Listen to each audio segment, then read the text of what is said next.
What is going on, everybody? How are you doing on this fine Thursday evening? My name is Eric. Welcome to Q2C VR Gamer Live. We are a weekly VR podcast that broadcasts live every Thursday at 9 p.m. to YouTube, Facebook, Twitch, and the multiverse, except not tonight because YouTube or Facebook is screwing with us one more time. Actually, I think it's restream, but it doesn't matter. We're still not in there. If you cannot catch us live, guys, you know you can always catch us afterwards on your favorite podcast platform. But if you don't catch us live, Todd, you can't win. And man, we've been giving so much stuff away lately that I don't know if we could ever rival what we did last week, but we have a lot of killer shit to give away this week, man. Yeah. There's going to be some crazy stuff we'll tell everybody about. But before we go any further, let me say hello to my favorite Canadian from the great Northwest. The man who is not very good at killing snowbird, even though he lives in the literal winter apocalypse 9 months out of the year. Todd Jackson, what is going on, man? How are you doing today? Hi diddly ho diddly. I'm a little nervous that this is not going to work, but I'm doing great. It's been a busy week, kind of redoing things on our stream. So yeah, man, it looks a little different tonight. Looks a little different. I like it a lot. I'm kind of digging it. Yeah. Yeah, me too, man. It's been a long time trying to get this like ironed out, right? Like we like Restream. We liked it a lot. It looked really good. It helped us early on do what we want to do, and we need to be able to restream and stream into normally be able to stream into Facebook and YouTube and Twitch, even though we can't tonight. Yeah. But we normally can do those things. So we need Restream, but man, Restream's super limited, right? It just doesn't.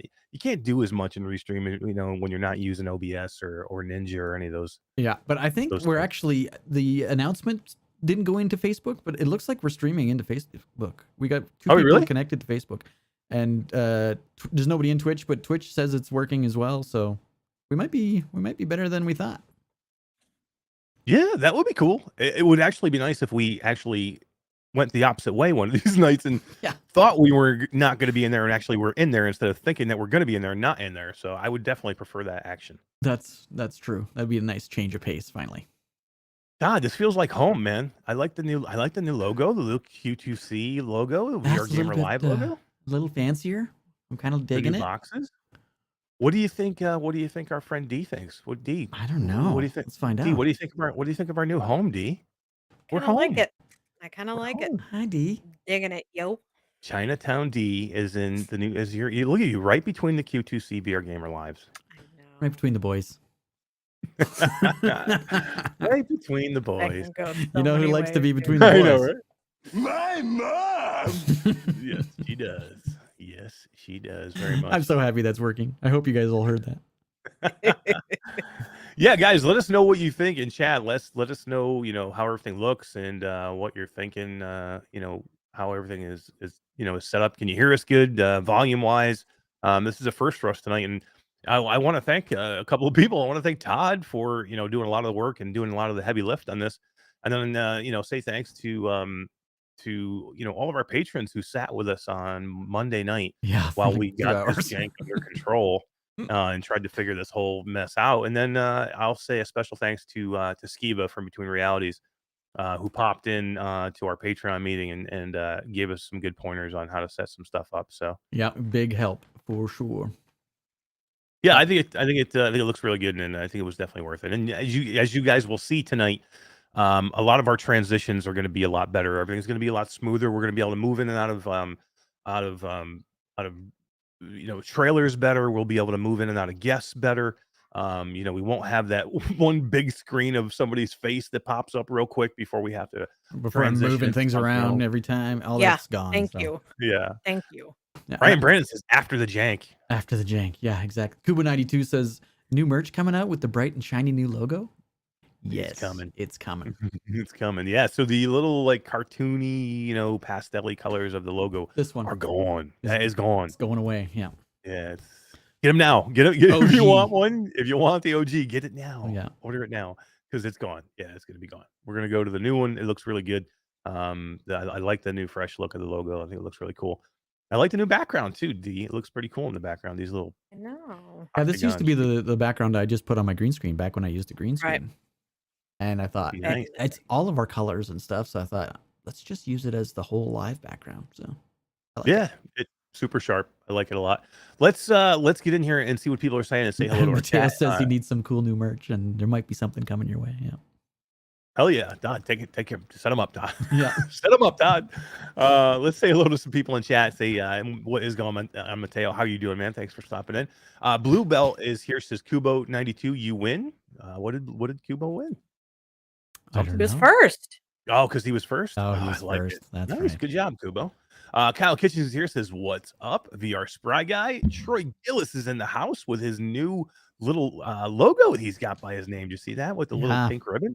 Yeah, that's cool. It's Oh, with a amazing. pink ribbon. No, I didn't see that one. Yeah, did you see that? By his he changed his profile for YouTube to be a pink ribbon, man. So it looks Cool. really, really cool. Before I get back to everybody else, let's just recap. Last Friday, we did a 12-hour charity stream. I know pretty much everybody knows, but we'll just say it one more time because I think it was such a huge success. Yeah. 12-hour live charity stream of After the Fall from Vertigo Games. And, we had a little bit of jank in the beginning of trying to go live. I had some issues with my upload and I had to restart. But we were pretty smooth sailing after that. And we had 10 straight hours of live streaming before my computer overheated and shut down a little bit at the end. But we did complete the 12 hours. We came back on for a couple hours after that. But, man, so many nice people came in and played and donated their time, like Mateo 311 and who do we have? We had Creeper Betty, Tatiana, we had Creeper Tatiana Betty. Disco VR, we had Skiva and Alex and Z Storm and Wes and Tribe Grey Wolf and Short Stacks. yeah. Oh my God, there was some of the So funniest funny. times that we had that night. Oh D my God. were I with know. Tribe Tribe and is so funny. and Short Stacks and Skiva and Alex. Man, it was so funny. So funny. There's some good TikTok clips. I think. Did we get some? No, I'm in the works of pulling it apart. Yeah. Yeah. But thank you to everybody who came in and helped. And thank you for everybody who donated. We had a goal of $1,000 and we hammered that goal to Crush. the tone of $2,107 raised for the Breast Cancer Research Foundation. So thank you everyone that donated. It was this was an amazing success. And it was hell yeah. It was a lot of work, but man, it was rewarding and it was worth it. And I tell you what, I didn't feel too bad after 12 hours straight in the headset. I think I got out for maybe 3 times to use the bathroom. That was it. I was in the headset the entire time, and That's I was pretty out good. for Yeah. like a couple of minutes each time. That was it. But yeah, no issues being in the headset at all. So it was pretty cool. So let's finish the roll call. We have Chris 9989 says episode 60. Is this episode 60? I didn't even look. It is. Yeah. Wow, episode How 60. could you Nice. not know that that? crazy? I man? know, right? I don't know these things. Karina Stimson is here. Wolveraza, Traveling Man. I think I said already. Michelle B. What is up? Bacardi B. And we had a Guido 7335 sighting. Let's see. Ryan Brannon is here. Tasselhoff is here. What is up, Tass? How are you doing, man? Tass is doing some videos now, Todd. Did you see that? I know. He's doing like reviews and all kinds of stuff. He's doing like invisible hand videos. It's kind of Did you see gonna be that? kind I'm of like, weird, Tess. I gotta say, I can't wait to see the first one. I'm like, You know who Tass doesn't like invisible hands? Wrong button. My D. mom. I'm sorry. Hey, D. new channel look. Yeah. Same jag from Todd. Nothing changes. I can't guys. get a break. I can't No. catch a break. Oh. Eric Hartley is here. Says happy Thursday. What is up, Eric? How you doing, man? Thanks for stopping by. And Traveling Man also says happy Thursday, Eric. And we had a $10 super chat from Guido 7335. Says have a great show, guys. Thank you, man. Yeah, Guido's probably working, but he'll catch the replay later. Let's see who else do we got. We already said Kubo 92. Hussein X is here. Bluebell. I am Roots is here. Says yo, what is up, Roots? How are you doing, man? And Roots had a birthday yesterday, guys. Happy birthday to you. That's all you get. Oh my God! I thought he was going to do the whole thing. I have no control now. I couldn't even cut him No off. if I wanted control to. whatsoever. Oh, You know how no. painful this is for Mash right Oh, now this that he is- has that- nothing. That's the worst thing about doing this beautiful new thing. And I really wanted to do this, but I have zero control now. With Restream, I still could control everything when I wanted to. I could bring D in, I could kick her out, I could kick Todd out, I could do whatever. Now I can't do anything. I have no control. Todd has. I have all the power. He's got complete autonomy. It's going to his head already. Can you tell his head? He can't even put his hat on. His head getting so big. My head was so big it didn't fit. Yeah. Oh man. Mike Newton is here. Says hello, my VR peeps. Chris Oakes is here. Says hey y'all. Let's see. Kyle Kitchings, and we got a lamplighter sighting, and Salvador is here. Mr. Lord Beavis Sim. Chris 9989 Rattlehead. Mateo Rob Perry. Orland Hooper is here. What is up, Orland Hooper? Orland Hooper's jacked, yo. Oh, you got it. Got that one. God, you're a little slow on it. I, But, got, you got it. You I had got my it. hand. Oh, jeez. Oh shit. Nibblehine is here. Says, hey Mash, hey Todd, hey everyone. What is going on, Nibblehine? Let's see. Hack the Game Cat says, what up, players? What up, Hack? How you doing, man? Techno Glitch is here. Let's see who else. Did I say Spry Guy? VR Spry Guy is here. Quick cosplays in chat. Hey, nice to see you. Nice to see her on the road, Todd, I know, donating did and her Did you kids see her, donating too. the map of the route she took? Like 23 states or something she went through? It's crazy. I know, it's insane. In a month. It's insane. Just flew by. I know. I'm like having an issue getting a hold of her because I need to get her some information. So I need to send her some stuff from Vertigo. So, Right. so yeah, Rebecca, give me shoot me up on Discord so I can get your info of where you're going to be, because I'm not even sure where you're going to be for a while. So I want to send you. We need to Get send some you some deets. stuff that was going to be sent to you from Troy Gillis. So give me your deets. What else we got here? We got Daniel Kaz is here. Man, a lot of people here tonight. Awesome. Good to see everybody. We got Bry Cub over in Twitch. Felipe, congrats, Kyle, on 10 years. Lieras, is there some kind of congrats to Kyle for 10 years? 10 years Your sober? anniversary. 10 years sober? Maybe 10-year anniversary? Maybe he's 10 years old. I don't know. It could be. I've never met Kyle. It's very possible. Maybe. If that's the case, Felipe is, he's hanging out with younger kids. I don't know about that, dude. You're working. 10-year-old working. Yeah. Yeah, for sure. We got Pollinator, quick cosplay. Let's see who else. I think that's going to be about it, unless there's some people over in Facebook that I can't see. There might be. I show a couple on Facebook, so I don't know who they are. Well, close enough. It was good to see everybody. Thank you for coming out and hanging out with us. We have an amazing show tonight, guys. We have, as I said before, we have a ton of stuff to give away. Todd, what games are we giving away tonight? We are going to give away a key to Cave Digger 2 Dig Harder. Huge Dig upgrade. harder.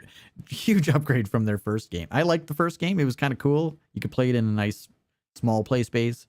This game, I don't even know if they should call it Cave Digger or called it something completely different, because there's so much more to do in this game. Not just with the multiplayer aspect, but free roam everywhere. Like, it's totally different game. Yeah, this is a complete Super game now, cool. right? This is Yeah. like a full, complete, there's a ton of stuff to do in this game. We're also giving away a key to Superfly, one of my favorite superhero games. Runes. It was a great Magus. video you did with Superfly. That was Dude, one- that seriously, I was funny busting video. out laughing as I was stamping that. I'm like, dude. It was so much fun. I should Uh, actually get back into that game. It was so much fun just to be Iron Man for a couple hours. Like, it was cool. Yeah. Runes Magus, we're going to give away a key to that. We got some news about Runes Magus we're going to share with the peeps. We're going to give Runes away... Magus is a great game, man. That's probably one of the better games I played this year. Yeah, surprisingly new or surprisingly good, right? Like, it was one of those games when we did the first announcement that we were like, this looks a little weird. Not going to lie. Well, And it's very then- Japanese, right? Yeah, just not typical art style of games that we're used to, right? But when you get in Yeah, there, not it's for like, VR holy for sure, crap. yeah. Yeah, no, super cool. Wandering in Space, we're going to give a key to that. Oh yeah, we are. You got a video coming out this weekend? I do, yeah. I have a video that I did with on my Pimax AKX of Wandering in Space. When they originally launched on Steam, I went in there and we were reviewing it for Virtual Strangers, and they were about to launch like the next day. And I was like, guys, I just would ask you not to launch. This game is really, really good, but you're not exactly ready at this point. And here's what I would do to fix it. And if you fix these couple of things, I think you'd be great. They end up having a launch. I mean, when you're that close, you can sometimes just have to do it. Yeah. But they took all that criticism, and it was constructive criticism for me because I was really happy with the game. I had issues. So I promised them, I said, you guys fix it and I'll go back, man. I'll go back and I will, I'll play it again. to make sure that everything, and to give it a better review. And I did that, and I got some recording of it with the Pimax, and it's awesome. Game's awesome. I'm super happy that they have fixed everything. And when a VR developer will take criticism that way and go in and fix their game, I'm all over that. I'm all for it. I'll go in and tell everybody, that everything is fixed for sure. But this is also your first gameplay trailer or gameplay review inside the Pimax. Yeah, I mean, I use the Pimax a lot. I just haven't really had a chance to do any recording in it. And this is the first like full recording I'll be getting and editing and putting out as a video with the Pimax AKX, which I just love this headset, man. I love this headset. I actually was onboarded today for my Arrow, my Vario Arrow, so I am ready. I've had this thing for like, I don't know what, 10 days, 2 weeks or something like that. Yeah. And I've just kind of been sitting here because you kind of have to be onboarded, and I had to have a meeting, and to go over everything. So I was been waiting. I've been sitting here waiting to play it, and it's ready to go. So I'm thinking Vario Arrow after the fall, tonight after the show. Oh, that'd be cool. That'd be cool. Think? You're gonna have to stream it so we can get a recording of it. To be honest, I have not put the headset back on since last Friday. What? Seriously? Yes, How dare you? I don't have that button. I got burnt, man. I know. I tried to get you to go play on Monday. After was it Monday or when it was one of those days we were talking? And I'm like, let's go, DR, after this, let's go and play. And you're like, I can't. It was after the Patreon meeting. Yeah. That's right. You're like, I got to get up early. You had stuff to do. No, man. I was like, let's play. And then I saw you play. You were in the Flat Game channel over in Virtual Strangers. No, with Jim Hall and Roots. I was ready to cry. I was stamping a video, was I not? She was stamping my video. That's right. Yeah. Start stamping your own videos, Todd. D's got stuff to do, bro. Cool. I'm gonna have all my PC parts soon, so I know PC next parts week coming by car. I think you're gonna have all of them Saturday because they updated the shipping delivery time, the shipping. So I think you're gonna have everything on Saturday to build your PC. Yes, exciting. That's exciting. That's super exciting. Todd, we also have a couple of products to give away tonight. The folks at Hibloks, they've been sending me stuff like crazy because they're really good and I like some of their stuff. And I just did a review video for them for a wall-mounted charging dock, which I thought was really, really nice. And I think I'm going to give that charging dock away too because I just don't need it. I have so many charging docks already. I'm going to give that one away too. But tonight, I'm going to give these away. I have 2 brand new in the box of these. They're like extension grips. Yeah, controller extensions. Yeah, so like Kayak VR, or you can use them for like Blade and Sorcery, Beat Saber. I don't know why you use them for that. We're gonna try Grey Wolf sighting in chat. Just thought I'd say hi to everybody. What is up, Wolf? How you doing, man? Did you see his video that he had put up of the man who cried wolf inside of After the Fall? That he just tagged the timestamp in our video. Yeah. Oh my God, it's too funny. Yeah. As soon as he called everybody to the right, to the right, to the right. And we all turn right and there's nobody there. He's like, just kidding. And literally seconds later, he's like, to the right, to the right. And we don't, nobody believed him. To look. And it really, the horde was there. They were like coming over the walls. And he's like, really? I'm not kidding. And we're like, we're not buying it, dude. So it literally bit him in the ass like a second later. And it bit him in the ass. Yeah. It was hysterical. It was too funny. Yeah, that's on my list of pulling apart for TikTok videos. Yeah. Some shorts. It was pretty funny. Oh, Tribe says he's ready for After the Fall D. Tribe posted a video yesterday or the day before yesterday of him in Gang 5. Oh yeah, I haven't been trying to mimic the dancers that are in that little plaza at the beginning of the game. He's out there trying to dance beside them and mimic their moves. I was cracking up. Oh my God. Oh my God. Funny. No way. Really? Yeah, it was pretty good. I gotta watch this now. Yeah. I gotta watch this. That would be too funny. So, guys, we have some cool stuff to cover tonight. We're going to cover the Pico reveal press conference from this morning. We're going to talk, the price, the date, the specs. We're going to talk, that we still can't get it here in North America. We're going to talk about that. We're going to talk about some cool news on some games that have been either announced today that are coming, or we're going to talk about. We're going to show some trailers of a couple of games that we're like really having fun with right now. I am going to show you. I'm going to tease these Conquest headphones that I received about a week ago. That I have a video coming for. These are the ones that snap onto your headset. I'm going to show these guys to you real quick, and then I have a video dropping, unboxing, and a review video dropping either over the weekend or early next week.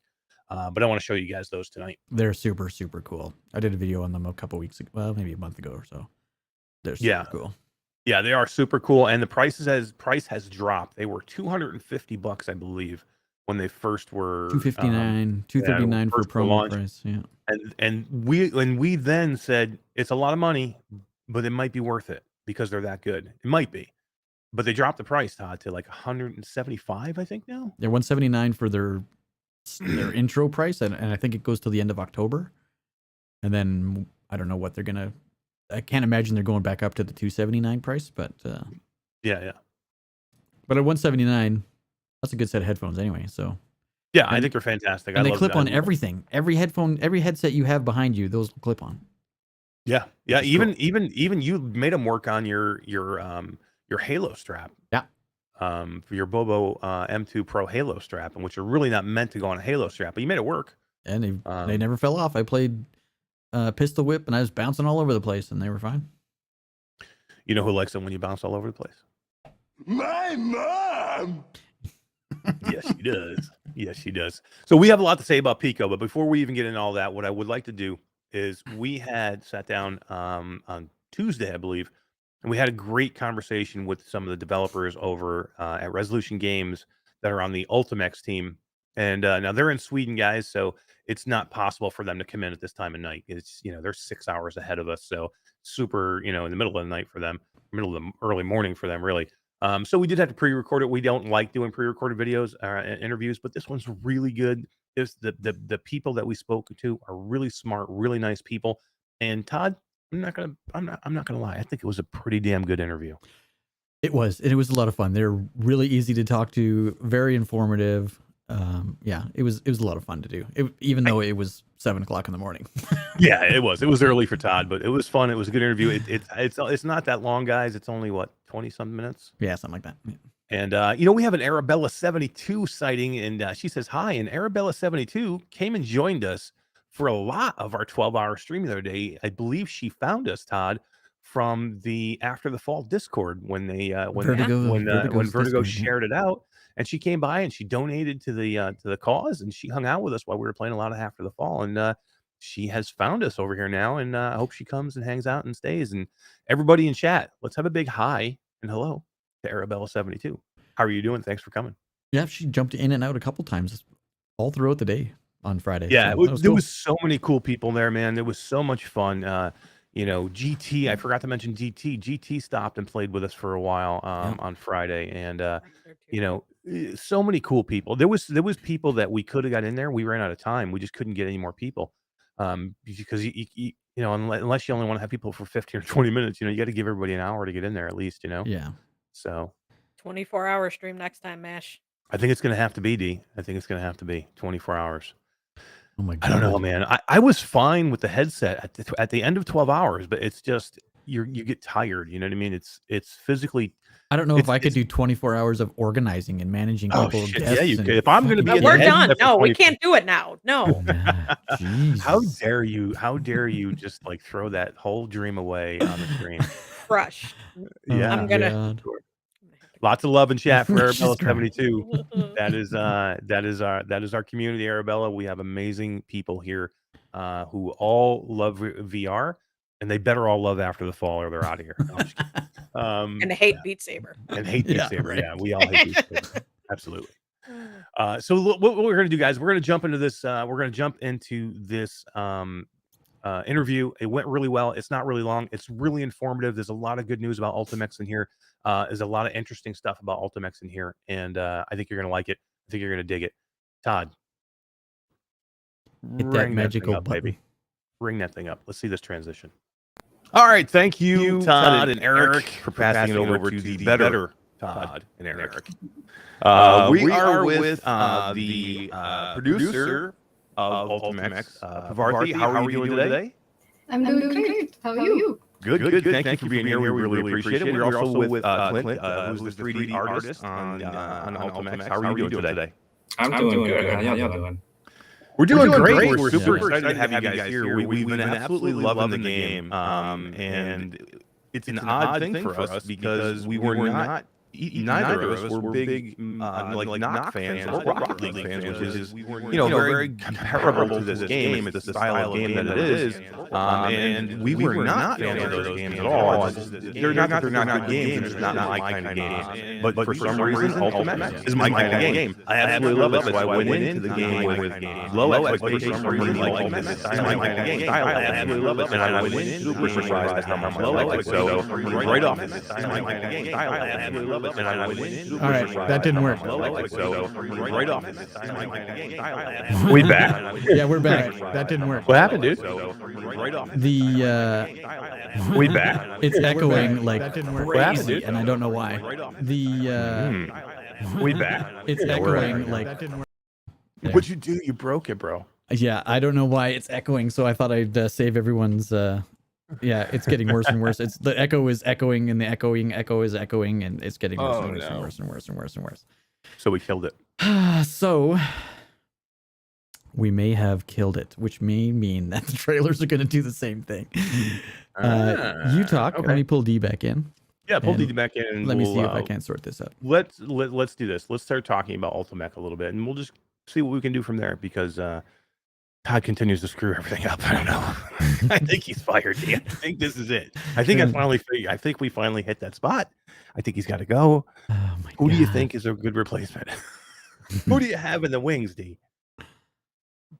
Anybody? I don't know. D's muted.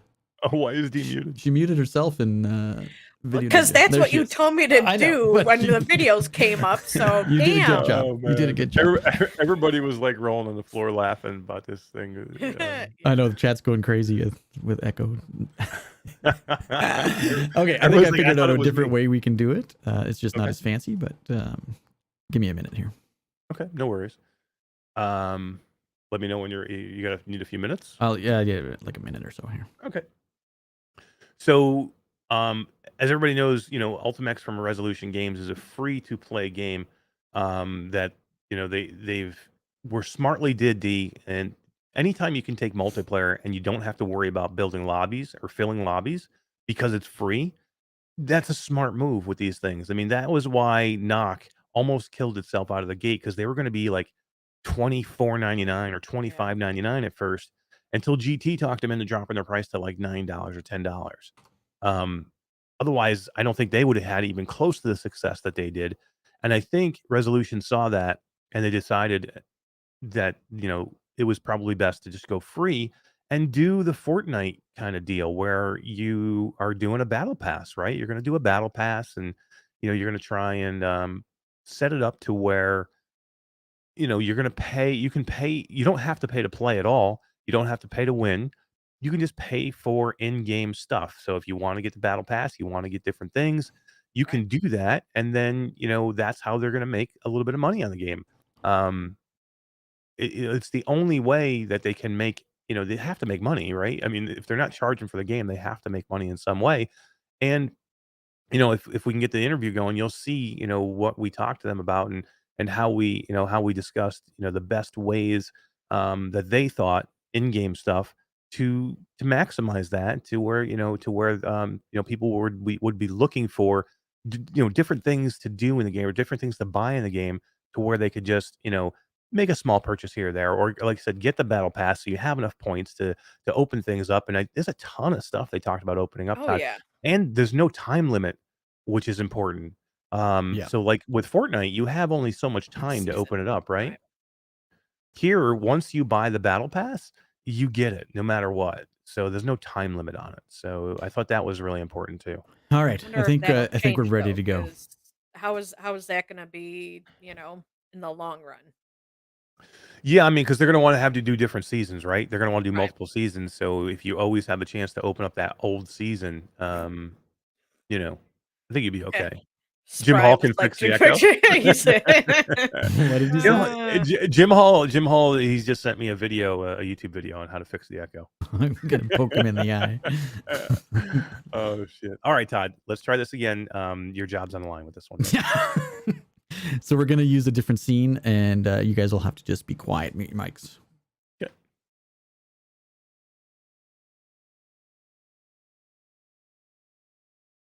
All right. Thank you, Todd and Eric, for passing it over to the better Todd and Eric. We are with the producer of Ultimechs, Pavarthi. How are you doing today? I'm doing great. How are you? Good, good. Thank you for being here. We really appreciate it. We're also with Clint, who's the 3D artist on Ultimechs. How are you doing today? I'm doing good. How y'all doing? We're doing great. We're super excited to have you guys here. We've been absolutely loving the game, and it's an odd thing for us because we were not.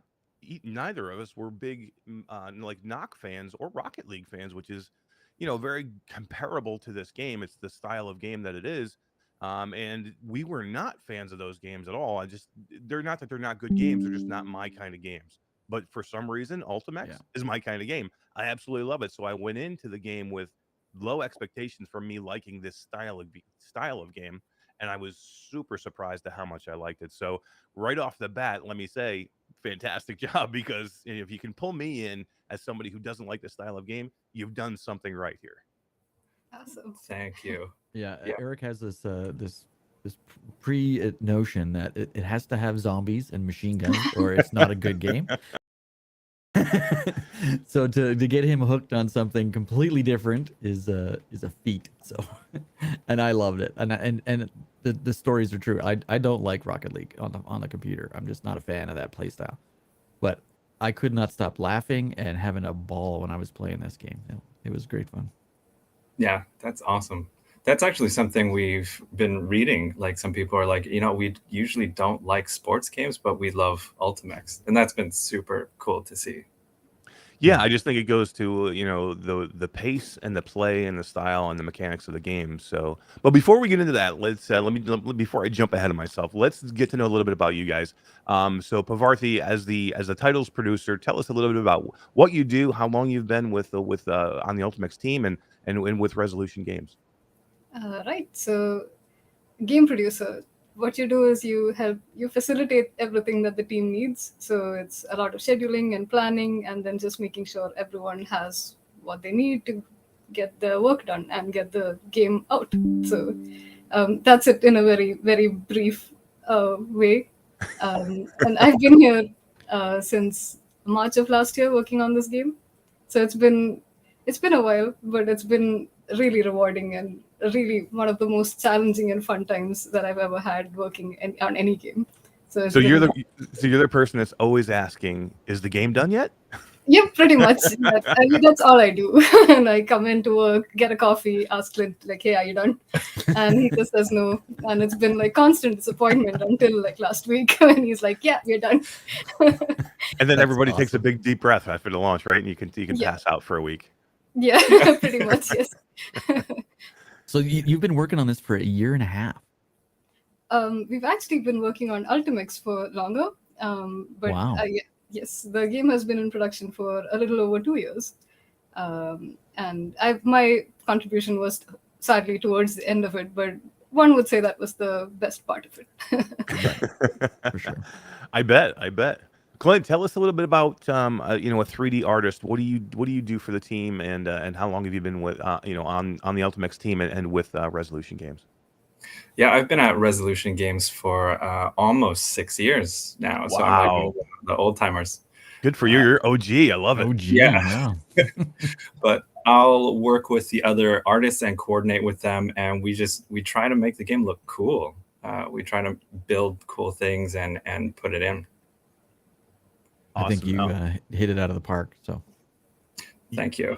Yeah, and that's something we can jump into real quick. Let's just talk about the look of the game. I know I kind of want to jump around a little bit, but since you've mentioned it, let's talk about the look of the game. It's got a very distinct look to it. The arenas are huge. Like the arenas are much bigger than I thought they would be. But I like the idea that you have 2 different sizes that you can choose, right? Yeah, there's a small arena and the large arena, and yeah, even the small one is like massive. Yeah, I mean, and it gives you different. I mean, if you change the arena, it can change how you play, right, or how your strategy should be for the game, depending on how large the arena is or how small the arena is. So, I think it was a great idea, especially when you're starting out with mainly just one arena, to give it two different sizes to give you a little bit different. And then there's a day night and there's a day and a night style as well, right?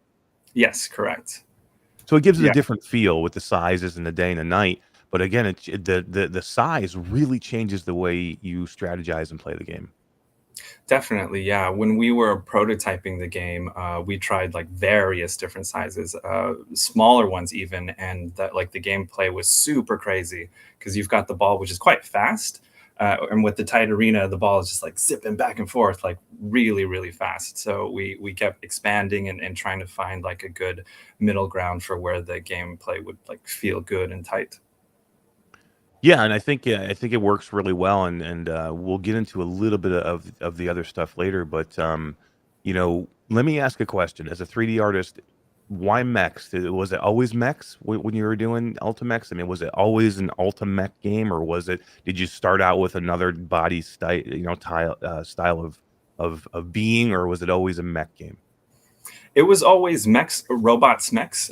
We did a lot of iterations of trying to find like the style that we wanted. The main things we wanted to focus on was like fast and sporty, something like an exotic sports car was like the thing that we really wanted. So in what we ended up having is these really sleek armored bits, plus like this muscle fiber tubing that's underneath those armored parts.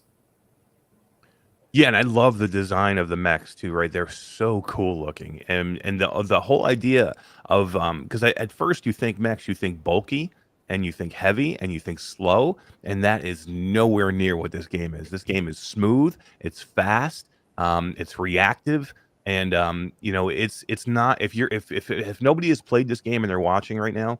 When you say mech, it doesn't feel like a big, bulky, It's mech not you Mech see in Warrior Mech with a Warrior. Yeah, ball. exactly. Yeah, no. This is way different. Like you said, you almost said robot. It is almost like robot, right? It's like Yeah. it's the way it feels, like something fast.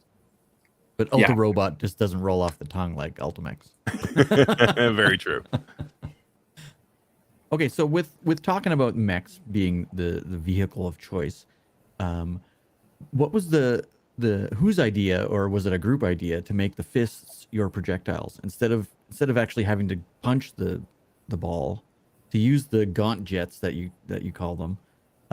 That's such a great idea and such a unique way to move them on the way out and on the way back is very unique.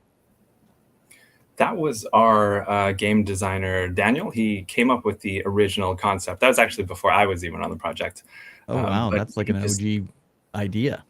Yeah, yeah. And it actually started with he had the thought, wouldn't it be cool if we had machine guns that could shoot a ball into a goal? So it actually started there and then converted into what we have now, which is the actual gaunt jets that you can steer in the air to punch the balls. Oh, yeah, that's very cool. Yeah, I love the idea that you can steer them on the way back too, and I think it's almost like a lot of people don't even think about that part of it.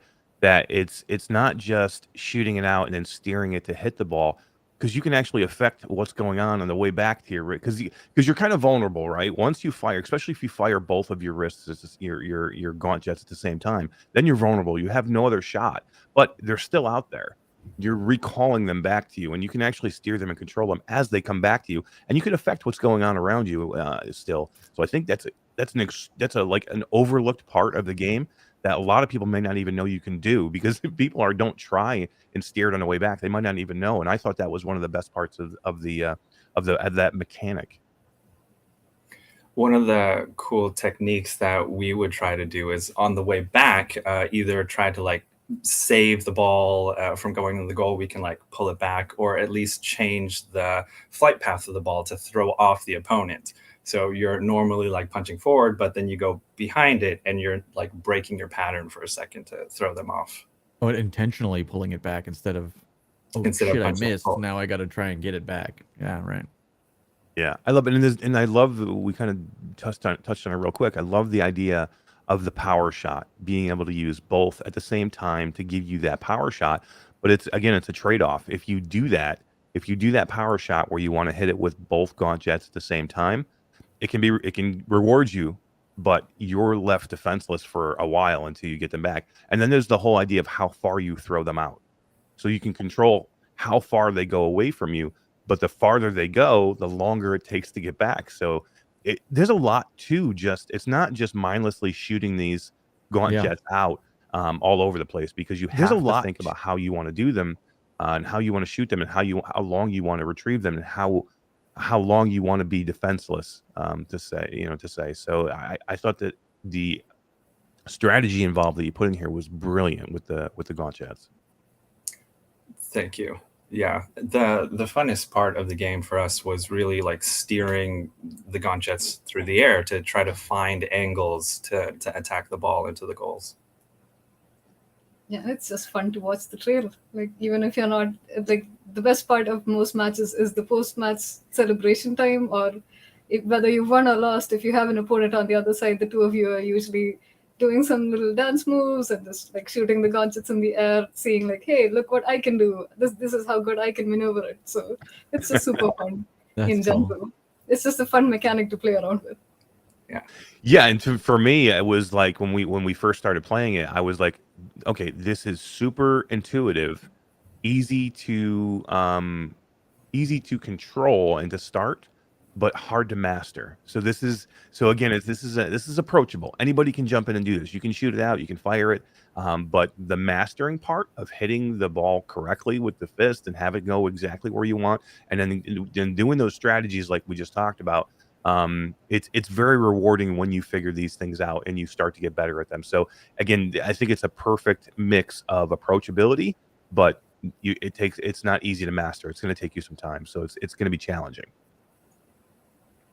Yeah, definitely. So keeping with the mech, the movement style of the mech, instead of just running around aimlessly on the court, you use the dash system to kind of move your way through different nodes based around the map, and there's lots of them. What was the idea between moving to that node based movement instead of a free roam kind of environment?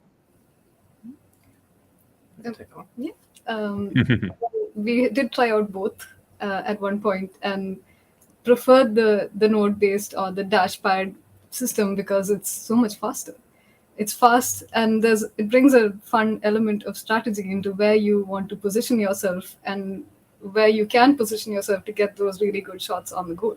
So especially when you add the supercharges into it, there are so many of them that really depend on you being in the right position between the opponent's goal and the ball.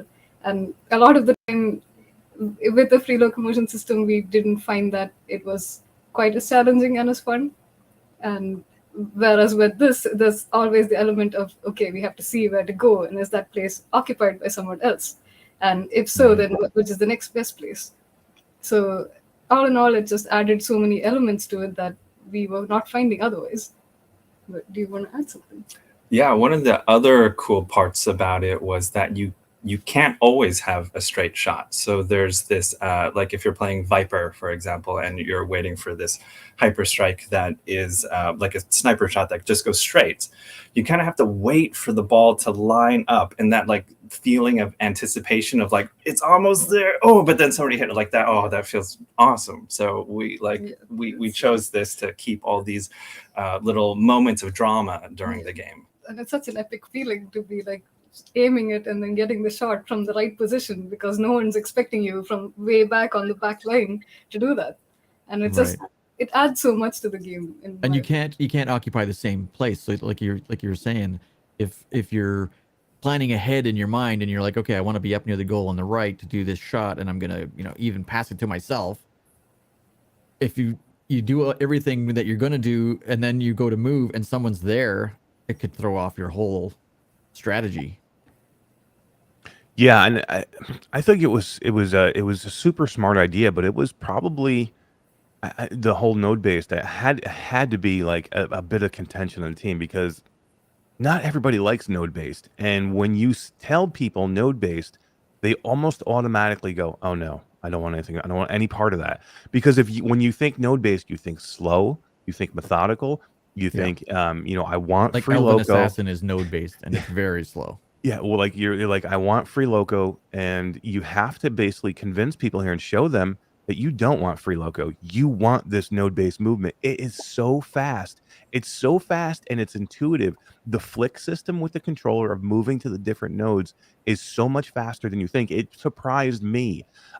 Some people that we were playing with, we were trying the early build right before it came out, and one of the other content creators that we were with was super shocked at how fast it was because he had played an earlier version, an alpha version, and he thought maybe it was a little slow. And then something changed towards the end of the game, and now he was like, I can't believe how fast this is, how smart, how fast and intuitive this is. It's way faster than you think. So again, if somebody's watching this later and you haven't tried Ultimechs yet, and you're thinking node based, I don't like it, go try this, because this is not the node based that you think of, right? Yeah. We wanted to, like, fast was one of the words that we kept around the development of the game. Like, the game has to be fast. And that was like the cool thing about the node base is that you just have to kind of point and just click, and then you're just back like in a split second. Because of how fast the ball moves and how you really need to position yourself in a good place strategically. Like, that was super important. Yeah, I never felt in any way that I was limited. I always felt I could get to where I wanted to go as fast as I wanted to go, especially turning and moving. I mean, and the gameplay, it just lends itself so well to the wireless platform of the Quest 2 because you can spin. I mean, you're constantly spinning around in this game. You're turning because even as you're flicking to different nodes, you're turning and you're to follow the ball. So let's talk mech style, because that's another different component to the strategy of the game. It's not like any other game that I know of that's like this type of game, because you can change how you play the game based on what mech you decide to use. So if I'm correct, you have 4 different mechs to choose from right now? 3. So you have 3 different mechs to choose from with different play styles. Can you tell us a little bit about each one and how they affect the game, of the style and play of the game? I can talk about my favorite one. Yeah, please do. So the Viper, the kind of like the starter class, it's very fast, very good speed and turning radius. No, is it turning radius? Yeah. Steering, yes. Sorry about that. My favorite part about it is that while you don't get a lot of power, you get a lot of that maneuverability and speed. And so if you're playing more support, like I prefer to, you can be closer to your goal, kind of defending, and also being able to get really good shots with your supercharge, the hyper strike. So a lot of the time, playing as the Viper is knowing to choose moments to push forward, because you know that you don't have enough power to actually face off against one of the other 2 classes in like a one-on-one. If you both try to hit the ball at the same time, you probably can't knock it away from them unless you maybe do it with both your gloves, and even then it's not the best strategy. So often it's about you kind of stay behind and you wait for your chance, and if you're playing a 2v2, you have a teammate who can knock the ball into position for you and you get it in. And it always takes people like surprise, like I said before, like the number one thing that you hear when someone gets a goal with a hyper strike is like, whoa, where did that come from? So I absolutely love it. And as someone who doesn't play a lot of sports myself, like I feel like the Viper kind of gives you that the comfort to stay back and so not be like super aggressive and push forward, while you also get to contribute a lot to the game. But yeah, you can talk about your favorite one. Yeah. My favorite class is the Nitro class. And it's kind of like average man. It's like a bit in the middle for Average everything. man, I love it. for like steering and power and everything. So very balanced in between the other 2 classes. And the supercharged special ability for Nitro is like an AoE blast explosion that can like push out the ball in different directions from the radius. And you can also damage mechs from that radius as well. And that's another big thing too, right? We didn't really touch on it. Was you can actually damage and destroy other mechs, so that's another strategy part of the game. One of the other content creators we were playing with when we first tested the game, it's all he did. He never focused on the ball. He just focused on destroying other mechs, and it's kind of a good idea if you have somebody who's really good at maneuvering the ball, and then you have somebody else who's just focused on destroying the other mechs. That could be a really good strategy as well. yeah, it can. Yeah. How do you usually? Well, I find like there's a trade-off to it, because each time you demolish another mech, you're giving them a chance to re-choose their mech class and re-strategize. Oh, I didn't it's even kind think of- about that. Yeah, so it's kind of a, do you really want to give them that ability? Because everyone else is locked into their choices from the beginning. So I think that's where the fun of it is. And so if you're seeing someone play really well and that's your motivation for trying to blow them up, maybe that's not the best idea, because they will know exactly what to choose to come back and get back at you. So that's how I see it.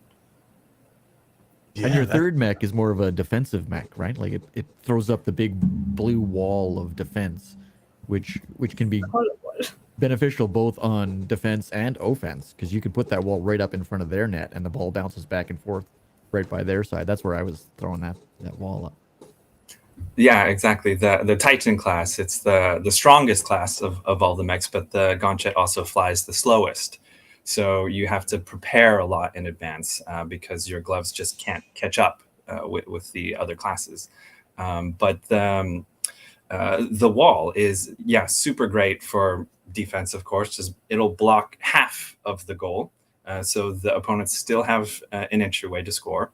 But like that might be enough if you're good on defense to block half, and then you're just using this other hand to defend. And as you found, the offensive wall as like a backboard where you can just bank shots and funnel right into the goal. Yeah. It's Yeah, also, I love that. Yeah. I mean, it's also, a lot of people would say that, okay, but this class is so overpowered because you can just put a wall in front of your goal and keep protecting it. But good players will always find a way to use it to their advantage, and then it gets even harder to save save a goal, because it gets trapped in that area and you can't really get it out before it just bounces into your goal. So often the strategy that seems the most obvious is actually something that's going to come back in. Yeah, putting up a defensive wall just acts as a offensive funnel for the other team. Exactly. So you got to be, exactly. You got to really know your opponent, or assume whether or not they know about that ability or can capitalize on it. So it's a cool mech. Yeah.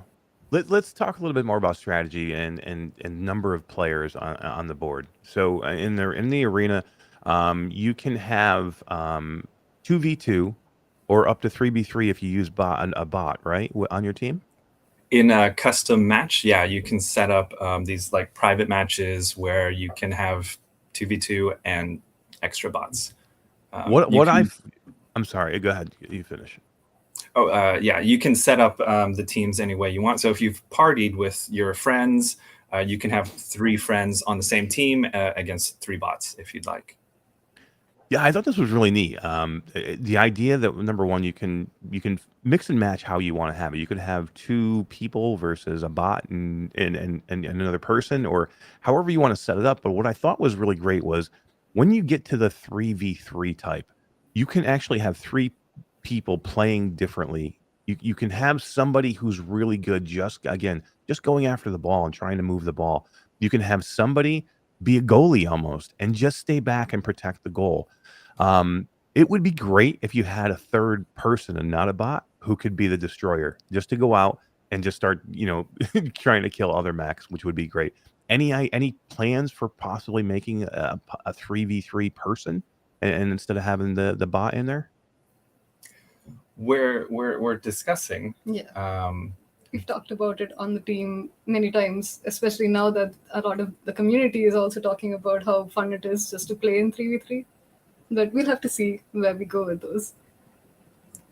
Yeah, was the 2v2 like a mindset early on, or was it just something that morphed or had to be that way, or what was the decision in going into the number that you used to figure out how many you could do? Yeah, from the beginning, we definitely just wanted 1v1 and 2v2, and we wanted to see how it would play in the arena sizes that we had. And in our initial tests, those were like the funnest that we ever had when we were playing. It ended up being that mix for all of our iterations. I could see where it could get to be too hectic if you had more than 3v3, right? Because the arenas would have to be huge. There's only so many nodes that you can occupy at one time. And if you have, let's say if you had 4-on-4, 5-on-5, I could see where it would just get to be almost too congested in the arena, right? Trying to move around, it would be almost too much. I think you've hit right on a right number. I think I still would like 3v3, but I think 2v2 is a lot of fun. I think it's a lot of fun for sure. Let's talk a little bit about your choice to make the game a free game and do a seasonal type of mode to the game. Was this something that was decided early on, or was this something that came about later on in the game's life? I'm not sure about the decision actually, but I can talk about why we made the decision. Yeah, please do. Well, with a multiplayer game, we wanted to be able to bring as many people into it as possible, and a lot of the design decisions around making the game were also with the intention of, we want this to be easy for people to pick up and start playing. And then we thought about how cool it would be if there was no restriction at all to be able to get into this. So if it's a free game, then there's really no reason why you shouldn't have it if you have a VR headset. And that's why it's also on so many different platforms. So like, we wanted this to be something that pretty much everyone is into and everyone is able to play without any restrictions. So that's kind of one of the reasons why we went free to play. Yeah, I think it's such a smart model for this type of game because again, this is really only a multiplayer game, right? So you need other players to be in there. And what better way to get other people in there than make sure it's accessible to everybody? If you have a headset, if you have a Quest or a Pico or what other platform? Steam VR, any headset, right? You're getting on. You can get on for free and play this. And I mean, that makes it to where you should almost never have to wait in a lobby. You should always be able to get a match when something like this is free. But then you actually put something in there where you can do seasonal, like a Fortnite type game, which I think is super smart. When you have seasons where you can do different types of things to, purchase different skins. I just think it's a smart way to do this. You'll never lack for people playing the game. So the Utility Pass that you guys call it, which is like a battle pass, you get 36 free levels. And how many are included in the paid version? And what is the paid price? So the Ulti Pass, to just get the pass by itself, it's like $9.99 to unlock that pass, and we've got like a bonus deluxe if you wanted to unlock it with 15 tiers like immediately. But if you just wanted that, then it's $9.99, and there's like we've got 96 items, like what 91. Wow. 91. That's crazy. That's awesome. And it's what's included? There's skins, I'm assuming, like things to customize the mech. But correct. Any other items? Yeah, there's different paint job patterns on the mechs themselves, and we have colored palettes that you can do to color the individual areas of those patterns as well. We've got different types of headgear, like we've got cowboy hats, glove accessories like fuzzy dice that hang from your gauntlets. We've got stat trackers. If you're really like hardcore and you want to show players how good you are, you can show that on your player banner. Every time you score a goal, your giant banner shows up on the side of the wall. You can change the backgrounds on those and the poses. Yeah. So it's not a pay to win style. It's a pay to play. It's a not even a pay to play. It's just a customization benefit if you do the battle pass or the ulti pass. Correct. Yeah, it's purely cosmetic. It does not affect the gameplay in any way. Yeah. That's smart too, right? Yeah, Yeah. because I don't think people just not people hate the whole pay to win idea. I mean, it just turns so many people off, and this is not that in any way. This is more of just to customize to make it individual for you, so you can really trick out your own style and own mech and have your own flair in the game. Yeah, exactly.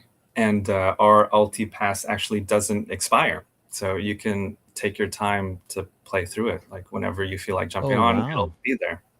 That's cool. So it's not like you got 90 days to use it and then it resets. Correct. Awesome. Any plans for any more mech styles? So you have 3 right now. Any plans to bring more into the game so you have different choices? It's again something that we've talked about so much on the team, and I can't say that it's something that we really want to do.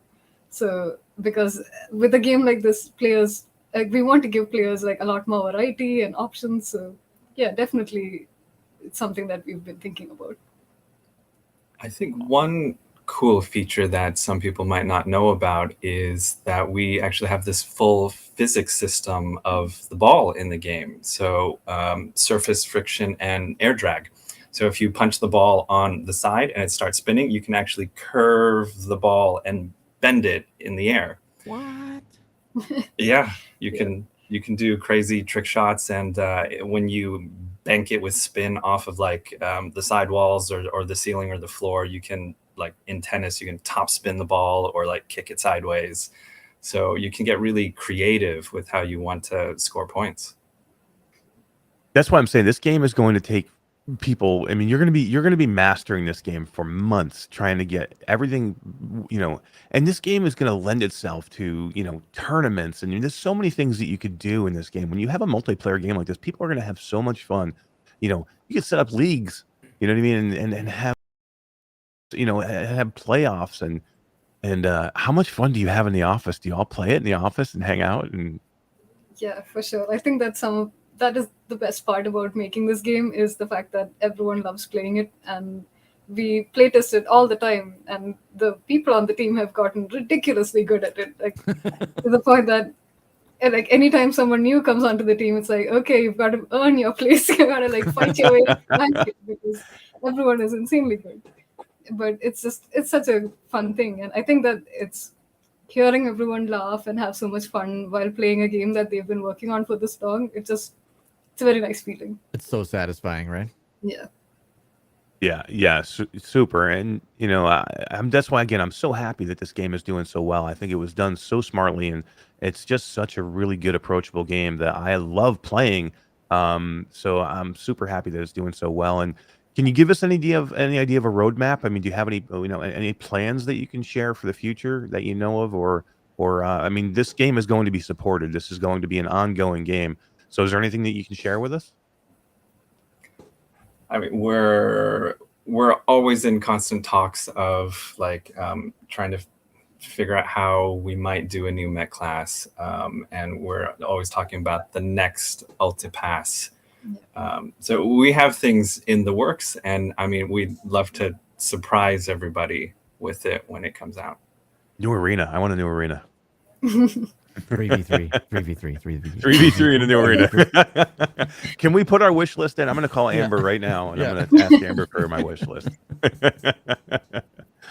Well, guys, we appreciate you being here today. This was a lot of fun. You gave us a lot of great information. It was nice to see a little bit behind the scenes of how this game was made, and you can definitely see that you guys love the game and you really enjoy it and you put a lot into it. So we're so happy for you, and congratulations on just the success of the game. And we're really looking forward to see what you guys can do in the future with it. Thank you so much. Thank you so much. Yeah. And we're glad that you have been enjoying it so much too. I hope that we can see you in the arena sometime. For sure. Oh, that's a challenge. Todd, that's a challenge.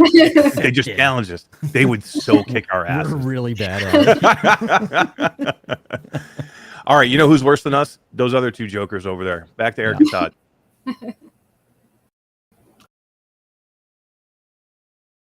And we're back. That was a really, really good interview. That was so much fun. Pavarthi and Clint they were super nice people, and they had a ton to say about the game. I mean, we could have went probably for another 15, 20 minutes. Oh, yeah. you know, when you're going through these things, but you know, you edit it down, you have to take some stuff out of it. But D, they were a lot of fun to hang out with, and Yeah. you know, I love talking to developers when you can talk to them and you can see that they love the game, right? I mean, it's not you can tell when somebody's going through the motions on these things, and they're like, yeah, okay, it was fun. I'm done. I want to move on to my next game. I'm over it. They're like still into it. You know what I mean? They were so happy to talk about it. They really got juiced up when we asked questions and we said things that we really liked about the game. You could tell they had a look in their eye like, yes, they get it, right? Yeah, it was cool. I can't wait to get into it. I haven't played it yet. Oh, you What? haven't played it yet? Oh my goodness, girl. Dude. Well, here's the news, everybody. Thanks to Denise Detlaff, Chinatown D. Everybody in chat tonight gets a free copy of Ultimechs. Way to go, D. Yes. Way to go, D. Free copy for everybody in chat. So, guys, just message Chinatown D. I don't want to Harry. Just message her, and She'll give she'll you a set you up key. with your free copy. Feel free to of talk to of me. Send me a Ultimechs. message, but Yeah. dude.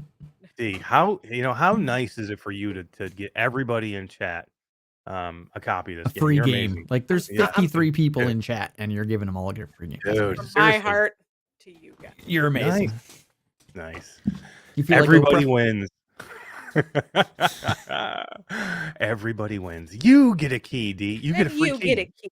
You get a key. And you get I love giving away free games. It's my favorite. We should give away more free games we should. that we don't have to pay for or buy or go find. You know what would be great is if we put a bunch of names on a wheel and spun it. That a would be a great great idea. Do you think it'll break the freaking stream like we almost did? Do you think Todd will screw this one up? It too? will. It will now because you said something about it. Yeah, right? This is not Todd's fault. I got you. Oh, nice. Look at this, man. That's super nice. I don't know. Let's Looks see what good. happens. Crossing my fingers. I'm very interested to see if this works. Let's take bets. D, do you think? What are the Look at odds? this are beautiful goes thing. off You without kidding a me? hitch? It's gonna work. So I'd like to see the colors changed on this too, Todd, because we're getting away from these colors. So I'd like to have the new colors. in Yeah, there. well, I'd like $1 million, and that happened I'd anyway. like it ready for next week if we could, please. I think it's kind of like a little bit My God, you're so lackadaisical high on your maintenance. part. Jesus I think Christ. it's a little lackadaisical on your part that you don't have this changed out yet, and we're still using the jank ass old wheel and the colors. That was yesterday, He's a bro. hardworking man. Give him some time, yo. These were yesterday's colors. You moved on now. Yesterday. Yeah, Oh, Eric. we moved on. Are you blocking me with the wheel? Oh, that's right. He has no power. He has no more Use power. It, Todd. Abuse it. Next week, back to the old design. Oh my man! All right, God. let's give away. What are we going to give away, guys? Let's. Oh wait, give I got away... another name. Hold on. Okay, we're gonna give away How many should Superfly I because with the other ones we have Okay, some we're good. trailers I want to show, so we'll do the trailers with the giveaways for the other games. So let's give away Superfly. Todd, just talk real quickly about Superfly. You did a great video, so if anybody doesn't know Superfly, it's an App Lab game, right? Yeah, it's an app game. Go check it out in the YouTube channel. It is a superhero simulator. Basically, you can run around this huge city and pick up little quests and missions to save the city from invasions of giant spiders and centipedes and robots and all kinds of things. And you can, with each grip, you can switch between Spider-Man, Iron Man, I think one was even like a Iceman, silver. I was gonna some say like a Silver Surfer kind of guy. Yeah. Some yeah. Hawk Boy thing. I don't know what that was supposed to be. What? Falcon, Hawk maybe. Boy. Boy. I don't know. I didn't really like that particular one. Hawkeye?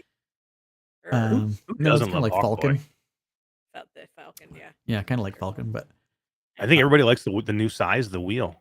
Best Yeah, right. quality wheel we've had yet. this wheel is in It's really 4K. big. You damn right. Wheel looks amazing. Everybody can actually see their names now on the wheel, right? Yeah, right. That's bad though, because if we're missing someone, they're gonna know. Yeah, I know. They're gonna look, hey, wait a minute. Yeah, I don't. Oh, and you can Old see my mouse, format. too. Old format. Let's go back. D wants to hide it again. Yeah. That wheel's in 4K. You damn right it is. All right, let's give away a key to this Superfly. It's Let's do awesome. it. Superfly. Miss Snoop.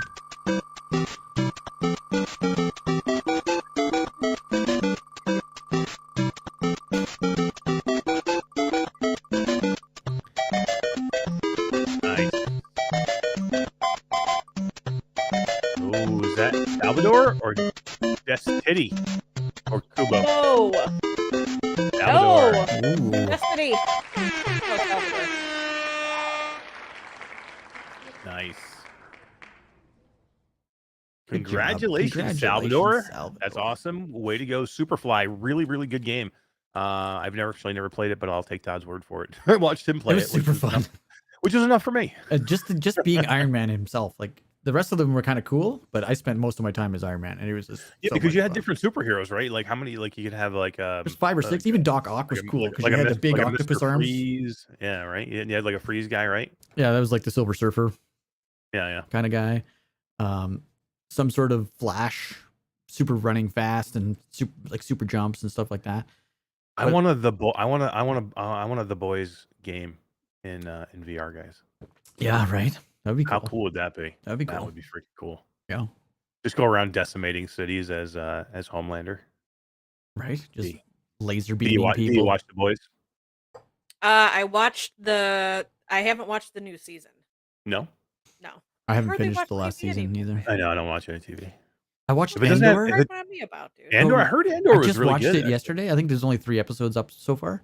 It's Yeah. really freaking good.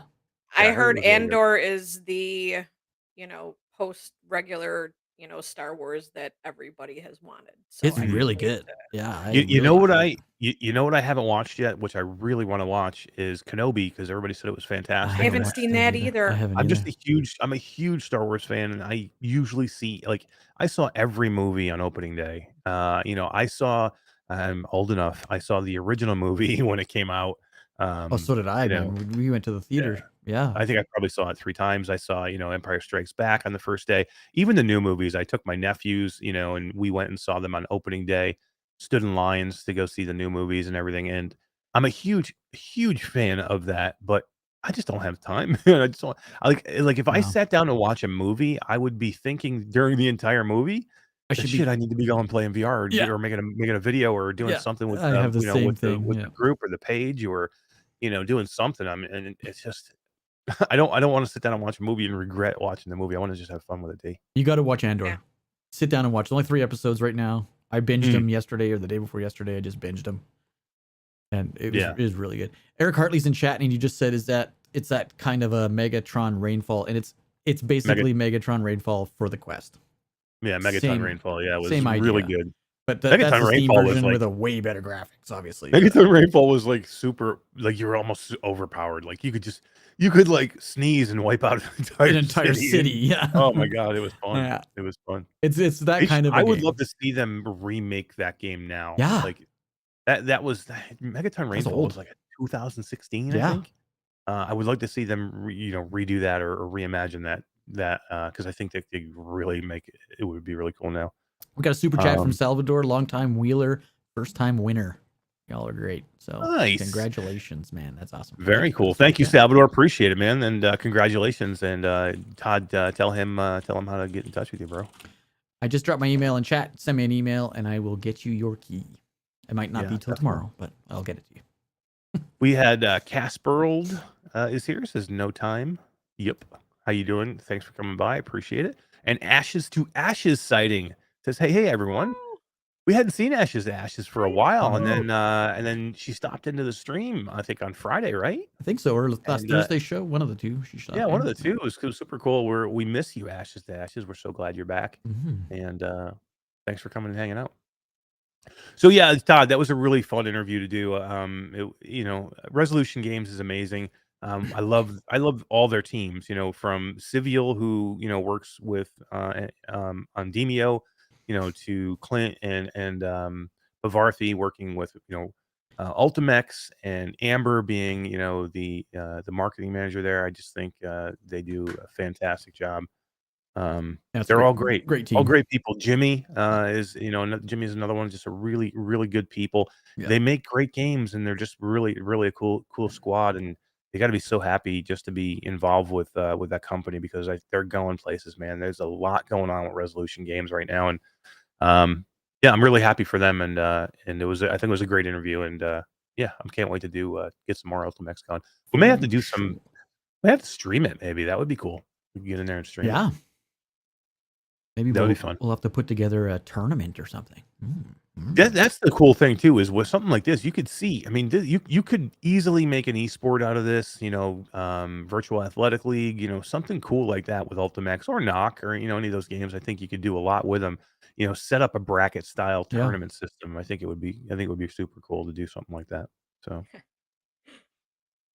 all right, guys, what do you say? Time to move on from that. Let's talk the big news of the day. Let's talk Pico. All right, Todd, go ahead. You take it. Oh my god, dude. I was so ready to wake up at 6 o'clock this morning and buy shit. You have no I thought idea you were- how pissed off I was.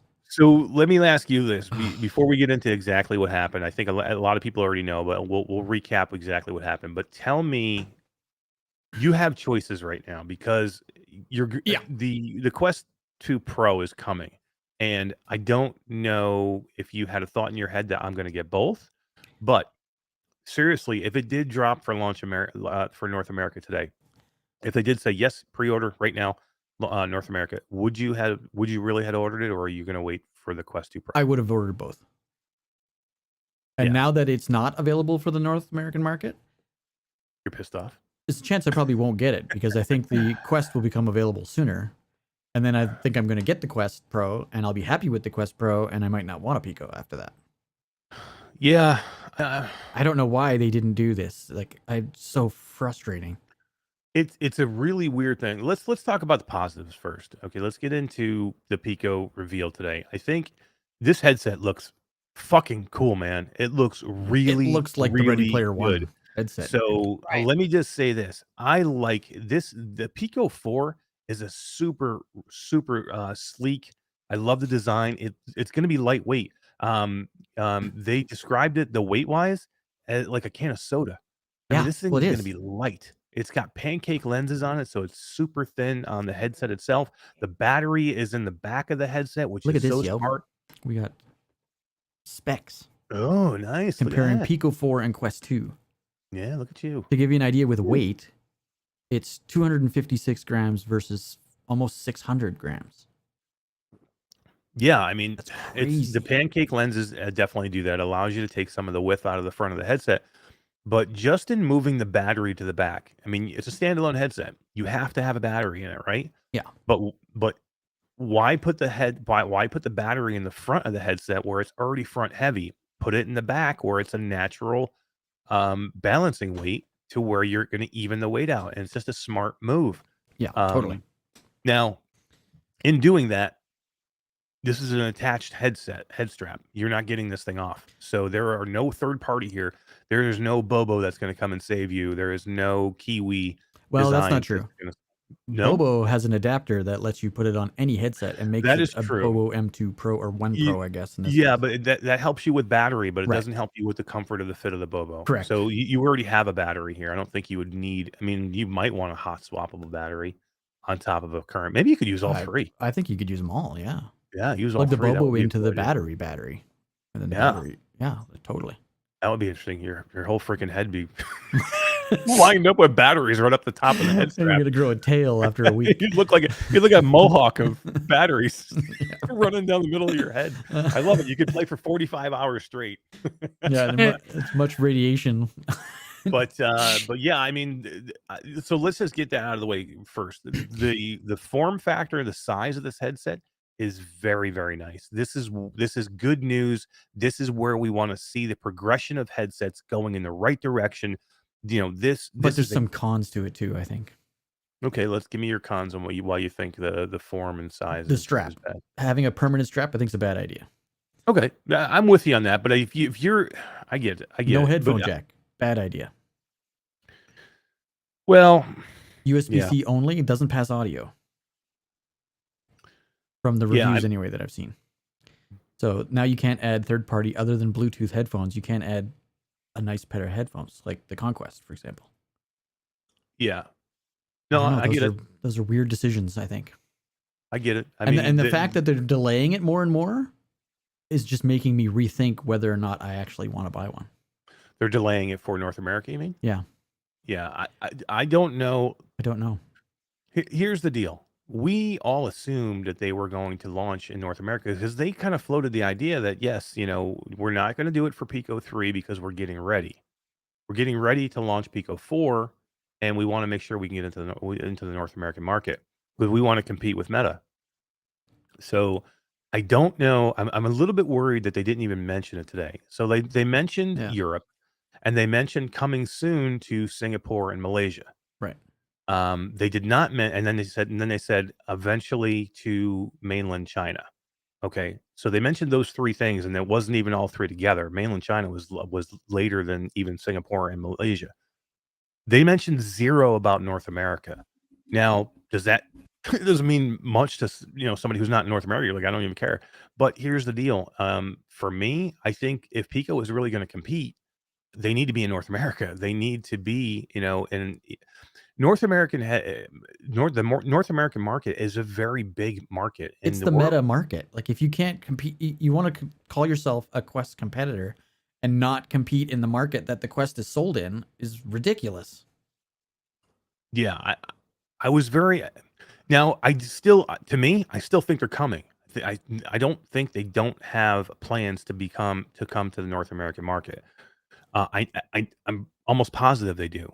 I just don't think they're ready with the store yet, and that's the issue. It's not easy building an ecosystem and building a storefront. Like they've had a store, and their European and their Chinese store has been up for a long time for Pico. So it's easy to move into that store and then get that ecosystem running. It's not easy to build an entire storefront with games populated so you have enough games to play in a heartbeat. And I think they got a little bit behind here, and I think that's delayed them.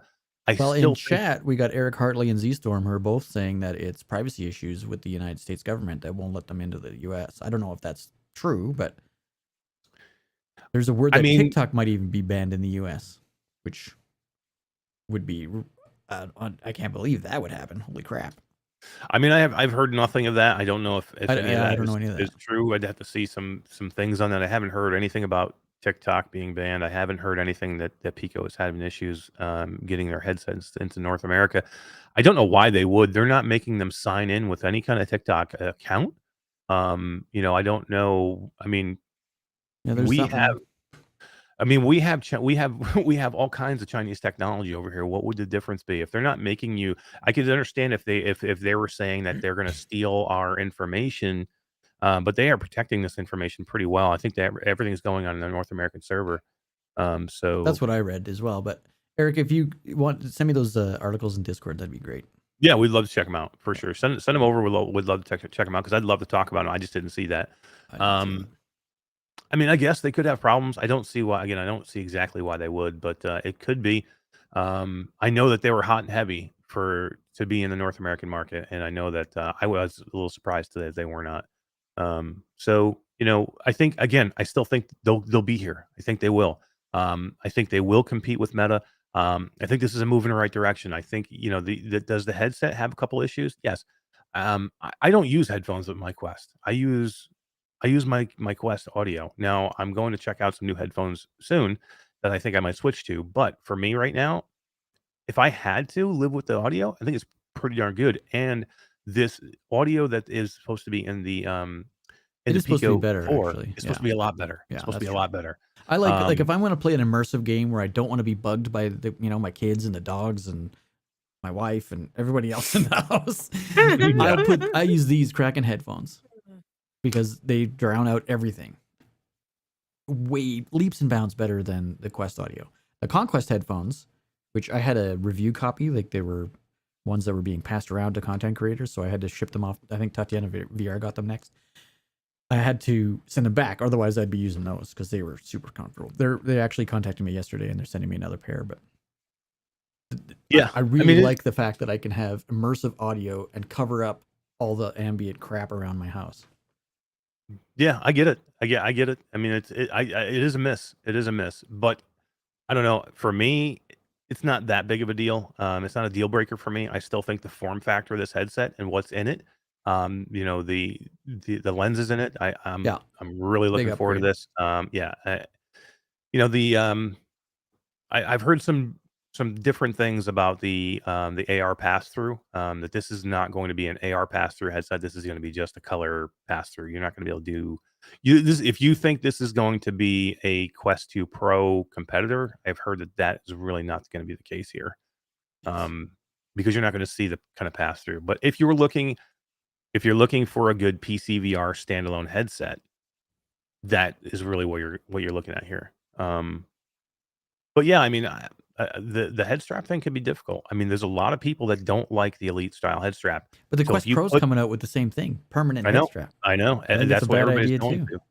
Yeah, I'm not just knocking at Pico for doing that. I think it's just a bad idea with what we've seen with the customization of the Quest 2. Why would Quest go to a permanent head strap? I think it's silly. yeah. I mean, I get it. I mean, I it doesn't make any sense to me either. I assume they're doing it for a purpose. If I was companies like Bobo and Kiwi, I'd be like, what the crap, man?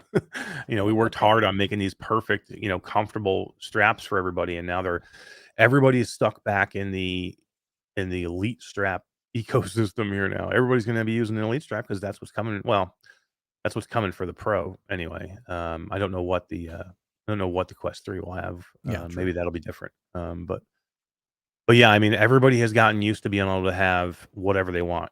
Audio, you can have whatever you want. If you don't like the Quest 2 audio, go get headphones or go get earbuds or go get whatever Yeah, you want to so use. many or options. Conquest or, Yeah. people have gotten used to head straps. You don't like the head strap? Take the head strap off. Put the DOS on there. Put the deluxe audio strap on there. Put the Kiwi, put the Bobo, different types of Bobos, different types of batteries. There's a lot of options. Here you're taking away the options for sure. Yeah. This wouldn't stop me from buying this headset though. I still think if it was available right now, would you still get it? Even though it doesn't have those things? If like I said, if this morning when I woke up there was a buy button, or at least I know it's not available till tomorrow. Right. Well, just for the people that pre-ordered. Yeah, well, Or the just for the pre-order people opens tomorrow. that not the pre-order. It's just for the people that bought the Pico 3. So if you were in the Pico tomorrow. 3 beta, if you were in the Pico 3 beta, Yeah. then you're allowed to go ahead and make the pre-order tomorrow. Otherwise, everybody has to wait till October. Oh, I didn't. So if you were part of that understand program where they said to you, "Come buy our Pico 3, we'll give you 35% off. Come buy our Pico 3, be part of our beta." Get it early before everyone Yeah, else. and then you get the 35. We'll give you 35% off the next headset we come out with if it comes out within a year. Those people are going to get first access to this. So tomorrow, those people can order. Everybody else can't order until October. Yeah, that's crazy. And then it doesn't release, it's not shipping till October 23rd. So we're going to have a ton of Quest 2 news or Quest Pro news before then. October 11th is Facebook Connect, right? So, or Meta Connect, or whatever the hell it's called. So, Bluebell just said something in chat, and Z-Storm hit it as well. Permanent head strap is a bad idea because when the battery dies, you have to buy a whole new headset. Yeah, I mean that's And very that's possible. stupid. If you have issues, you're going to have to. I don't know how that's going to work. How does that work? If the you have Pico battery issues dies, with I got to buy battery- a $500 headset again? Send in a new one and get a refurbished one. Yeah. Yeah, that's No. such a Yeah, bad idea. I don't like the idea of the permanent head strap, but you know what? Sony's is the same. I mean, this PlayStation 2 is coming, and the PlayStation VR 2 is coming. That's going to be a permanent head strap. That's that's not coming off. It's Sony. I That's think a totally though with I- tethered headphones, I think there's more acceptance with permanent features. Like the Valve doesn't have a headphone jack and doesn't have a replaceable head strap. The Sony, either PSVR 1 or 2, doesn't have replaceable anything. Yeah. And no one really, it never bothered me with the PSVR 1. yeah. I think the Quest being such a mobile device, options are expected. I think, in my case anyway, they're expected.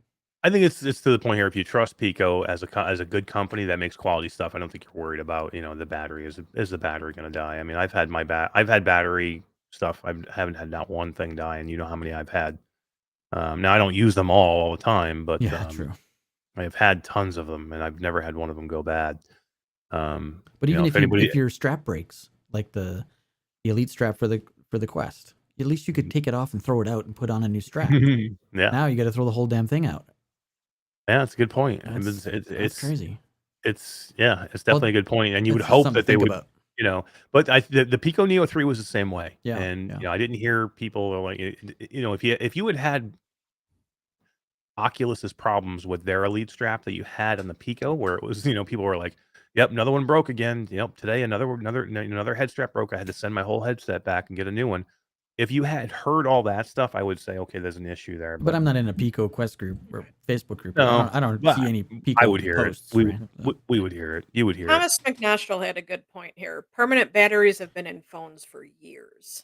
Yeah. I don't know. The phones I buy, I can pull them apart and take the battery out. So Well, look, dude, This you're man legitimately thinks. you're like I'm Grizzly better than Adams, man. You you. can do anything. Oh man. Root says good news. Good news. None of this is our problem here in North America. It is. You know what I mean? I would have bought one probably. yeah, I was probably having it would've bought on. one. I was back and forth on it a few times. Um,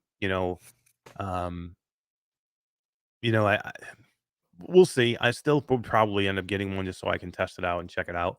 I think they're sending me one, so I'm okay with that. I'll check it out. I'll check it out and I'll see I'll see Yeah, how it I'm is. curious to see what it's all about too. So if it ever comes to North America, there's a good chance I'll get one, or maybe they'll send me one. But Yeah. I want to make some content with it. It's good to get the information out to our community. So there's lots of reasons for me to use it. Yeah, for sure. And here's the deal. We root for Pico, right? We've said this all along. I root for Pico because I want them to be a good I want more standalone options for North America. Now, Europe and maybe not Europe so much, but China has a ton of standalone headsets. In China, you don't have to go just buy Meta. Okay, you can't buy Meta, but you don't have just one headset to go to. China, you have about 20 Yeah. standalone headsets that you could go buy. Now, there's probably only 5 or 6 really good ones that have good stores where they have good games that you can go buy from. But just the fact that you have 6 or 7 places to really go and buy a inexpensive standalone headset, that's what we want here. We want competition. I want options for people. I want people to say, "Yes, I'm a Pico person. I'm gonna go buy Pico. I want that headset. I want what Pico brings to me." Or I want Meta. I like Meta. They have such a big library. I'm staying with Meta. But I want those options. And I want another one too. Don't give me just 2. I want another company to step up and go, "Yep, we're making a standalone headset too for the North American market." And I think we will see that eventually. I still think that Pico will figure it out, and I think they will launch in the North American market with a store. And I still think we're going to see one more too. I don't think this is it. I still think we're going to see multiple, and multiple is good. When we have multiple headsets, that is going to drive technology to make them better and better. And I want to see new chips. I want to, and the XR chip is great. I'm ready to move on now. I'm ready to get going. It's been years. We need a new chip. Yeah. Yeah. I think Eric Hartley said earlier in chat, Pico 4 is great, but it's still using the XR2 chip. It is. You're not getting away from the XR2 Yeah. right now, but nothing is. The Cambria or the Quest 2 Pro is still going to have the XR2 chip. You know what I mean? We're just talking we're talking better optimization. We're talking better lenses. We're talking better resolution. Better pixels per inch. That's what we're talking about right now. But better form factor. Better sound. Hopefully. I'm hopeful here. I'm really hopeful. I want this to be a good headset, and I think it is. I really do think the quality is here. There are some detractors that as we've just gone through, but to me, I would still get it because I still think it's the best standalone PC VR headset. So if you're a standalone person only, are you getting this headset? Does Just Dance being a Exclusive? exclusive title, does that make you go, "Oh my god, I gotta go get the No. Pico D. It's got Just No. Dance. I can't get I that don't anywhere." care. Mm. I God, it's can Just I can Dance. turn on the radio and dance for free in my kitchen. All Can you right. dance for us right now? We need footage. Can you just give us some Just Dance? Oh man, I don't know. It's again, if you're a PC VR person like Todd, if you're looking for a new PC VR headset as well as a standalone, I think this headset makes sense. If you Especially in the have, price bracket, right? Because the Quest Pro is going to also be that headset, but for 3 times the price. if you're in Europe right now, okay, and you're in a country in Europe where you can get a Quest 2 easily, are you going and you're a standalone headset only player? you have no PC? Are you going to buy this headset? Um, And you have a Quest 2. You have a Quest 2 and you have a with Quest ton 2 of games. already, and you're looking Yeah, for you have something Quest 2 new. already. Yeah, I'm not saying if you don't have VR.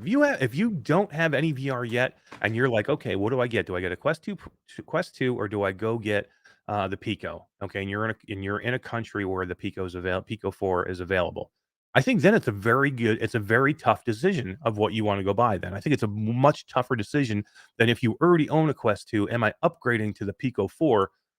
And I'm only a standalone player. I'm not a PC VR player in any way. I think that's a tougher decision. I think if I you're new to Meta VR winning and that your one. choices are Quest 2 or Pico 4, I think Pico 4 is your choice. It just does But more I don't stuff. see Pico 4 as an upgrade to the Quest. I don't. I mean, the it's lenses are a not big difference. The speed of the processor is much better. It's got more right. memory. It's got But is that worth another how $100? much? Yeah, totally. Yeah. Z-Storm says he says that we are way underestimating the power of Just Dance. He said it's going to be a system seller. It's going to be a Yeah. headset seller. Just Dance. I And want to see Z-Storm live streaming. I've seen him Just in an Dance. arcade going to town. I've seen him and VR with Jasmine going against each other on a Just Dance machine. That's right. It was classic, bro. Classic. There's just not a big enough difference between Quest and this for me to take that jump. Was it Just Dance or was it Dance Dance Revolution? It Either was one. probably Either Dance way. Dance. Yeah. And Sim says, yeah, you got to rebuy all your games. If you're upgrading from a Quest 2 to a Pico, you're right. Well, no, you got to all your favorite games. You got to buy them again. Yes, but again, if you're not selling your Quest 2, you can keep your Quest 2 and play all your games still on your Quest 2. We're just Then why saying buy any a new Pico? games because you want to play the new games on that, or you want the PC VR. Again, I don't Yeah. think you are buying a Pico 4 if you already own a Quest 2. Yeah, that's what I think. And you're a standalone only player. Again, I think if you are a PC VR player who's looking for the next good PC VR headset to go along with a standalone headset, I think this is a really good option. So if you have a Valve Index, you would say go buy this headset to replace it? Maybe. Because that's the PC VR world, right? Like, you can see my blue headset back there. And I don't play on that thing anymore. No one's playing on Windows mixed reality jank anymore. Yeah. PC VR people who are strictly PC VR are playing on an Index. Yeah, I mean, I don't know. It's tough. It's right? tough. The price is a good price too. We haven't even mentioned the price. The price is an excellent price to me. The quality of this headset and what is in it and what it can do, I think is really good. You're not getting a Valve Index for 400 what's it, $500 American, or Yeah, was it £499 499 pounds or euros or You something.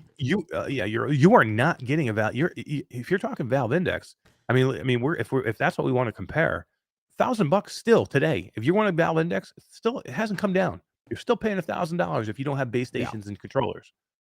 So again, if you were that person that wants to upgrade your Windows mixed reality dog shit of a headset that you have behind you, if you're going to upgrade that thing, what are you going? Are you going to go buy a Valve Index? Does Pico 4 have the link port display adapter thing on the top, or is it Wi-Fi only? I didn't see that in the. I know it's definitely got the Wi-Fi dongle. You can actually it's got Wi-Fi. It's got Wi-Fi 6. I think it said Wi-Fi 6 where you can go Wi-Fi. Yeah. So it's got Wi-Fi 6 I where don't you can think just it has go right the directly. display port But it also has a dongle too. I think they were just talking link to be. They wanted the Pico Neo 3 to be the link cable headset. Yeah. So this doesn't have wired PCVR. Yeah, they talked about the Pico Neo 3 being their linked, so this wired is wireless linked only headset. This is PCVR. wireless only, but again, even if you don't have a great network, you can purchase a dongle that will help you connect to your PC, and give you a more stable network. So I don't think that's as much of an issue as having to do that, having to have that link cable. I mean, most people don't want the link cable. Most people want to go wireless. I mean, everybody's trying to do AirLink or virtual desktop or whatever they're going to do. So everybody's trying to get rid of the cable as it is. If you're giving me a better option to get rid of the cable, to where I have a better, cleaner, crisper signal, I mean, that's fine with me. You're Yeah. upgrading at that point. Hussein X dropped a £2 super chat and says, "How does Pico recoup the subsidy if it's only used for PCVR?" And that's a good Well, it question. won't They're be. just hoping that you also use it for Yeah. games in their store. Because Yeah. you're right. If you're buying it strictly for standalone or for PCVR, they're not recouping anything. It's the same It's a thing gamble. as So it's yeah. the same thing as Meta. Meta has done the same thing for the last 6 years. They're taking losses on headsets that you can still hook up to your PC. That's why they made it. That's why they made AirLink. That's why, the Quest 2 all of a sudden had, you can run it to your computer with a USB-C cable, and you can run it, you can play linked. Then you could play AirLink. Then you could play virtual desktop. So they did those things, even though they were kind of pushed into them by Guy Godin, but still, um, they did allow those things to happen. So they were okay with that. It's all about getting the headsets into the market. And that's why you subsidize them. Why would Pico do this? Because they're owned by ByteDance, and they want the TikTok. They think they can actually put, people in headsets in the TikTok, and then you're going to have millions of people seeing people in VR headsets, which is going to be great for everybody. By the way, guys, if we're Yeah. all trying to push VR forward, and all of a sudden we're seeing all these new TikTok videos of creators making great TikTok videos, and they're being pushed by TikTok because they want to sell more headsets. Who the hell do you think that's good for? It's good for all of us. Everybody. It's good Yeah. for VR, by the way. Yeah. So whether you think you want to buy this headset or not, this is going to be good for VR if they can get things right. And I think they need to get in the North American market. I think that's super important for them. Yeah, I think it's the headset for people who don't have a headset. Z-Storm said, I if Pico kept a DisplayPort, I would have probably went out of my way to get one. Probably very close Yeah. to along the lines of what I was thinking too. Yeah, I didn't realize it didn't have that cable. Yeah. I mean, to me, Ability, I don't like the compressed signal on my, using the link cable. I can, it does bother me, and I have other headsets to go to. Yeah. But to me, it's about variety. I want to try every headset. That's just the way I am. That's why I have, a Vario Aero, and I have a Pimax, and I have, an Index, and whatever, how many headsets. To me, I just want to try Oh, everything. you think you're better than me? No. my wife thinks that I'm definitely not better than anybody. She's going to kick my ass. Thankfully, I haven't had to pay for some of these headsets because it never would work. But I like trying different headsets. But for the average person who's going out and buying these headsets, I don't think you're doing it. I just don't. It just doesn't make any sense. You know what I mean? Again, for you, it makes it. It makes it because I don't want my Quest 2 to be my PC VR headset. If I'm you, if I have no other option, okay, you're not using that Windows Mixed Reality headset behind you. No, So I use AirLink. you need a good PC VR headset because you do play a lot of PC games. Yeah. So right now you're using the Quest 2, compressed with a compressed signal. You want an upgrade. You want a better But headset. this is still going to be compressed. I don't think it will be. I'm sending over Wi-Fi 6. It has to be. I still think the signal is going to be way cleaner than what we have now. I need one. I need to see it with my face. I know. I know. Eric Hartley says it's absolutely compressed. I do believe it is compressed, is what I'm saying. I think it's going to be a crisper, cleaner signal and than it's you got will pancake get lenses, with the normal, and there's a higher field of view. It's going to look better than the Quest. Yeah. For sure. It's an upgrade. It's definitely an upgrade.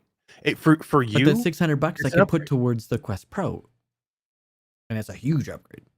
Well, yes, definitely.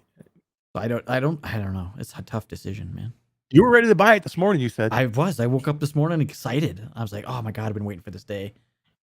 I won't tell you what I was doing. I was shaving and I was looking at my phone, and then I saw it and I was like, you didn't mess up your beard. Good I know. To see, So I'm so super happy that You didn't should. happen. Oh, it would have been too funny if you shaved your beard off. I was swearing in the bathroom. I was so Gotta pissed go off when I pee. saw nothing in North America. I was so mad. Yeah. But yeah, I mean, I am disappointed that there is no DisplayPort cable. That was one of the big things that I was looking for, and one of the reasons that I would have done it too, because I do play a lot of PC VR, and that's how I would have used that headset. But yeah, I don't know. you know. I need to Again, see more if- people make content with it. I'd love to get one just so I can see it and tell everybody. I would love exactly to know. what I is would what, love to so. know the answer to the question is if you are in a country right now where they are going to offer this headset, and you are already in a country where you can get a Quest 2 and you already have a Quest 2, is this enough of an upgrade for you? And the price is good enough where you would say, yes, this is my new headset. I want to go buy it. That's the question that needs to be answered because I can't answer that question. Where's Gamertag? I don't know if he can answer that question. I would like to know somebody who today is in Europe who maybe was Hussein X is in actually- Europe, and I know he's got a Quest. They should have sacrificed auto IPD for DisplayPort or Wi-Fi 6E. Yeah. Possibly. Well, it's not auto IPD, I don't think. The comparison sheet that I read says manual. I think it's. I thought it was going to be automatic, but what I read today was manual. It's not manual. It's not manual like you think it is in the Quest 2, where you have like 3 settings you have to manually fix. I still think it's a mechanical setting. You know what I mean? It's not like But you're you not have to set adjusting. it. It doesn't do it for you. No, it's not. I don't think it's Yeah, like, like he said, it's Yeah. it's something motorized IPD. yeah. Thomas McNostrill's in Europe, and he says he'll wait to see what the Pico 4 Pro looks like. And that one is, I don't think that's geared toward a consumer. From watching that. Oh no, it's definitely not. That trailer today, it's going to be basically. a test model for developers to play with. I think. What he made it sound like. It's going to have eye tracking and it's going to have face tracking in it out of the box. We know that for sure. Yeah, but And it probably will have DisplayPort cable, most likely. the images that they showed this morning didn't have any holes for a cable. Even on the Pro, I didn't see that. Yeah, the Pro. We know- the, we the, know- the gold yeah, white version of it. I didn't see it close enough to see if there was holes on it for DisplayPort cable. I don't know. Eric Crowley says it does not. Yeah, Yeah, that's another miss too, because I think you'd want it for you would think you would want it for enterprise. it's literally the same thing, but with face and eye tracking effort for way more money. Yeah, that's a little bit rough. I don't know. Yeah, I mean, again, more headsets are more headsets. I'm happy with the headset and the form factor. They did have some misses here for sure. Missing the North American market is big. Yeah. The price is great. I love the price. There's definitely things we have to talk about with the head strap, with the no headphone jack. Those are issues, for sure. And we'll see. You know what I mean? They're gonna sell this headset. Are you Oh, yeah. buying this headset if you don't have a Quest 2 and you have a choice? Yeah, so that's where I think they're the same price. At least in Canadian dollars, they're the same price. Yeah. So, So if I had a choice between a Quest 2 and a Pico, and I saw it, granted that every game is not on there, but who cares? I don't play every game anyway. All the games that I really do like are there, and I'm going to use it for PC VR anyway. So if I had a choice right now and I didn't have a Quest, I would probably buy the Pico. But if Color I'm a cast. gamer and I don't have either headset, and I see the variety of games available on the Quest versus the variety on the Pico, I'm going Quest 2. Either way. Yeah, I mean, I think very shortly the libraries are going to be very close. So I don't think wait. libraries are going to be a huge difference. You can sideload Um, things to it just like you can with side quests on a Quest. Everything from side quests Yeah. can be loaded onto the Pico. Yeah, So I mean, I still think, to me, I still think Quest wins out here. Still think it's the better headset. Mike Newton says he's going to get one. Is he going to get one? He's Yeah, going I mean, he's going to the UK for the winter, and he said he'll get one. nice. Yeah, I mean, I think that I think that most people will probably go along with that. Go along with Quest 2. Stick with the Quest 2. And I don't think, I don't know. It's going to be. I'm very curious to see how this plays out. I really am. Sim says it doesn't have Beat Saber, so he's out. It does not have Beat Saber. He's out. That's why I love it. That's why I love it. Right. Yeah, I mean, it's odd. We'll everybody's going to be testing them out. We're going to see them in the world. We're going to play them. We'll check them out. We'll see. I would like to put it through its paces and see exactly what I think. I'll let everybody know. Yeah, once- Z-Storm once it's says done. Pico's got 160 games at launch right now, so that's tons of games. Like, give me a break. That's tons. Well, And again, for here's the new players. right, and that's enough to get you until, and they're actively. I can tell you for a fact, they're actively out there getting new games every Yes. day. They're actively. We do know that pushing for a fact. I mean, trust me. I can tell you that right now. They are actively looking for games to get on the store right away. They want as many games as they can get. Now, you know, they want good games.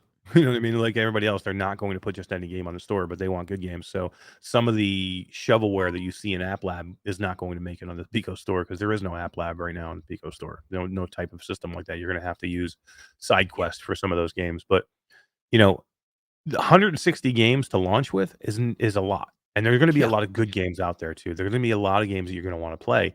Those are enough to get you through with new titles coming out too. You got to remember that because you know every new title that'll launch now most likely will launch for Pico and for Quest simultaneously. And it's going to continue to fill in some of that back library. Okay, so get some of those older games that maybe aren't on there now. But by the time you get a chance to even play it through those, you're going to be able to buy the other ones too. I mean, it won't take them long. But all the build stellar up. games that are old are on it. Most of them. There's a good amount. Yeah.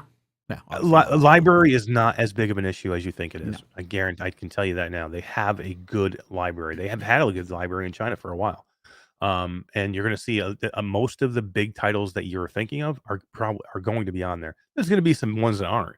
Pop One's not going to be on there. Okay. Beat Saber is not going to be on there. They're just not. Those are owned by Meta. They're not. That's not going to happen. But Ultimechs is. Yes. Demio Ultimechs is. Shadowgate is. The new Saints and Sinners is. Saints and Sinners is. Like, all the good games. So, yeah, I don't know. Yeah. I don't think that's a big concern for me. Yeah, library out of all the other concerns that we've had about this headset so far, I think library is probably one of the least. I think if I didn't have a headset, I would buy a Pico. Over the Quest 2. Yeah, it's 2 years old. All This new is shit. this is There's a color. Yeah, this is it. Yeah, I I don't mean know. specs wise, this is a superior headset. Hand tracking. For the same price, specs wise, this is a superior headset, right? Yeah.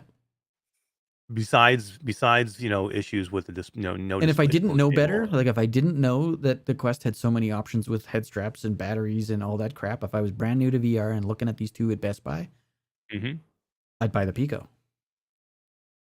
You think that's a reason why they didn't launch in North America?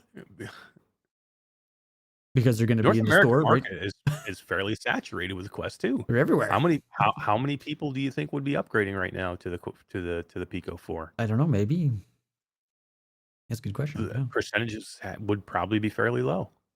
Maybe they will wait for North America till the next reiteration when they've God, I had hope more not. time with The Pico 5 when it's actually a ridiculous upgrade.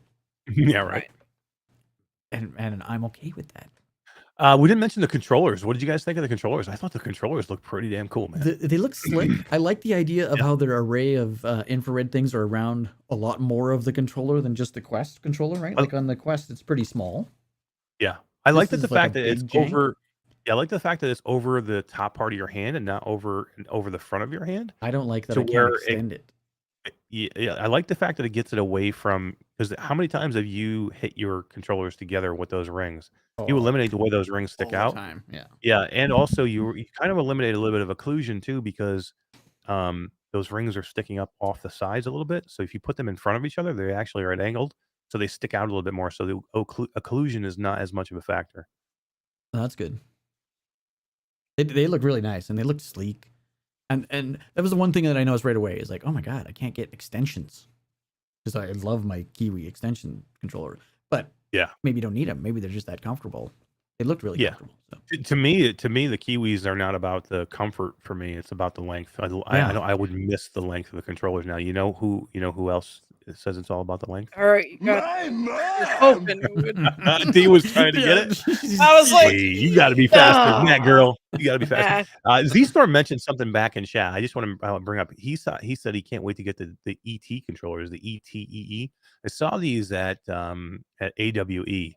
These are super cool, and maybe we'll talk a little bit about them next week, and we'll get some photos and show everybody. These ET controllers this is going to be these are next level. These are index for controllers, right? They're different. No, but different. They work with the index. No, not really. They're their own controller. Oh, yeah. We'll go through them. I have footage that I actually didn't actually use that of me using them at the booth. and at AWE, and maybe we'll go through that footage next week, and we'll talk a little bit about them. I think that would be cool. Cool. Because I kind of know I know a couple of people that are working with that team, and it's pretty cool. It's going to be really cool. Maybe that's what it doesn't work with the knuckle controllers. They work with Steam VR, is what Yeah, maybe that's what I you're mean. Yeah. confused. Yeah. You said with the index controller, so you confused me. Yeah. But to yeah, replace the index controllers. yeah. Yeah. Very cool. Yeah, we'll talk about that. But yeah, I mean, I think okay. Let's put Pico to bed here. I think I'm glad they launched. I'm glad Pico 4 is here. I think it is an upgrade of a headset. I think the form factor is really good. I like that. I like the weight. There are definitely issues here. There's definitely issues. No North American market launch is an issue. The head strap is an issue. No, 3.5 millimeter audio jack is an issue. No DisplayPort cable is an issue. Yeah. I don't know. There's definitely issues here, but I think there's a lot of good here too for people that want them. Again, we have already addressed who might want to go buy these, and I think that's why they're marketing to Europe and eventually Singapore and Malaysia. Z Storm says, "Mash, is that a Pico behind you?" Yeah. I cannot confirm or I deny. cannot confirm or deny. But like you said, told you bottom somebody would line, notice it.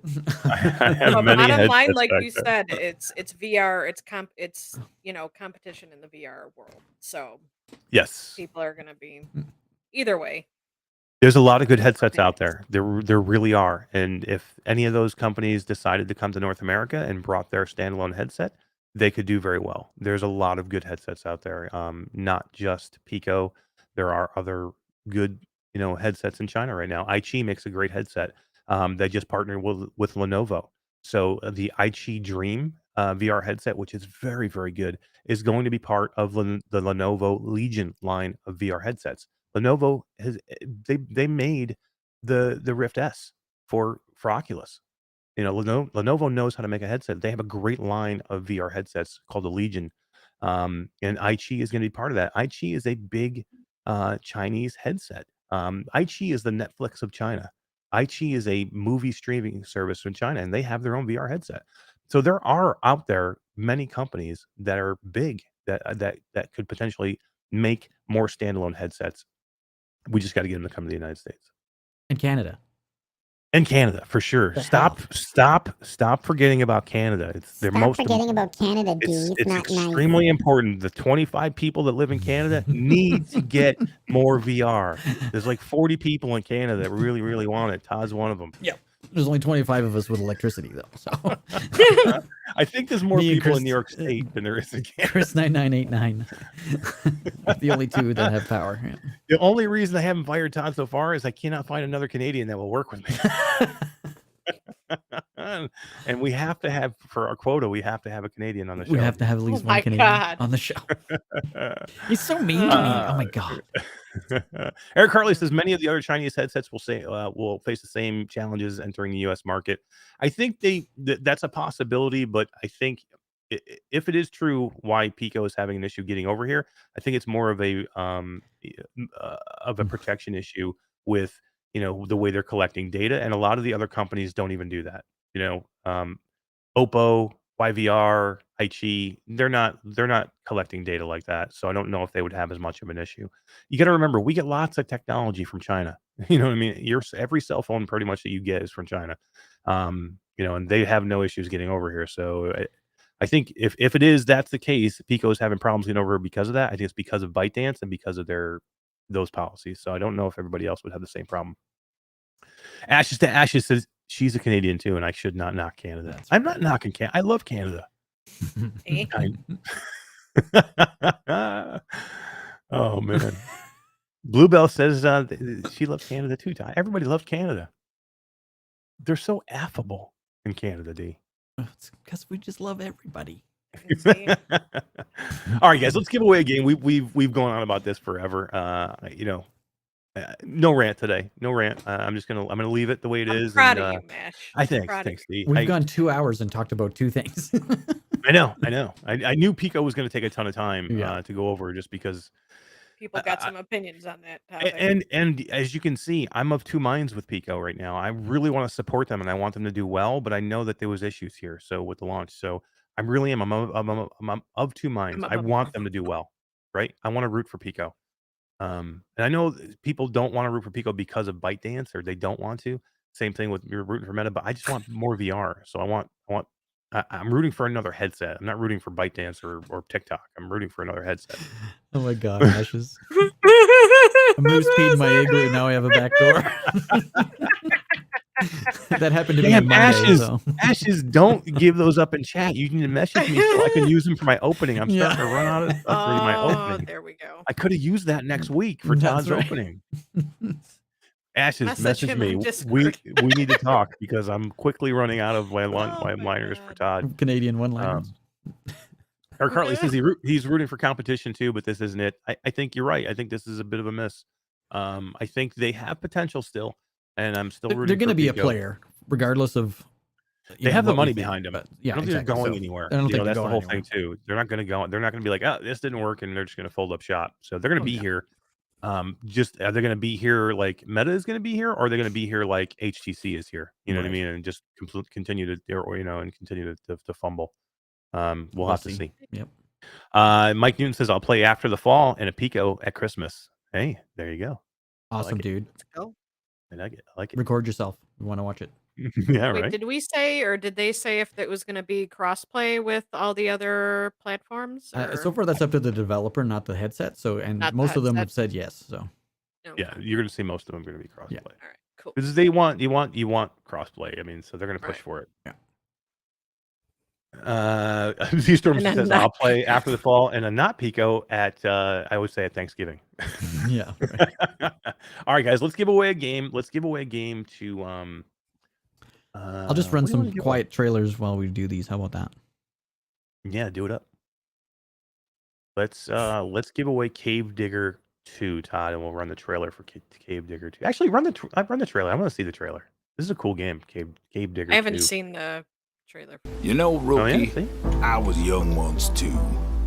Before me, an unexplored valley, promising wealth and adventure.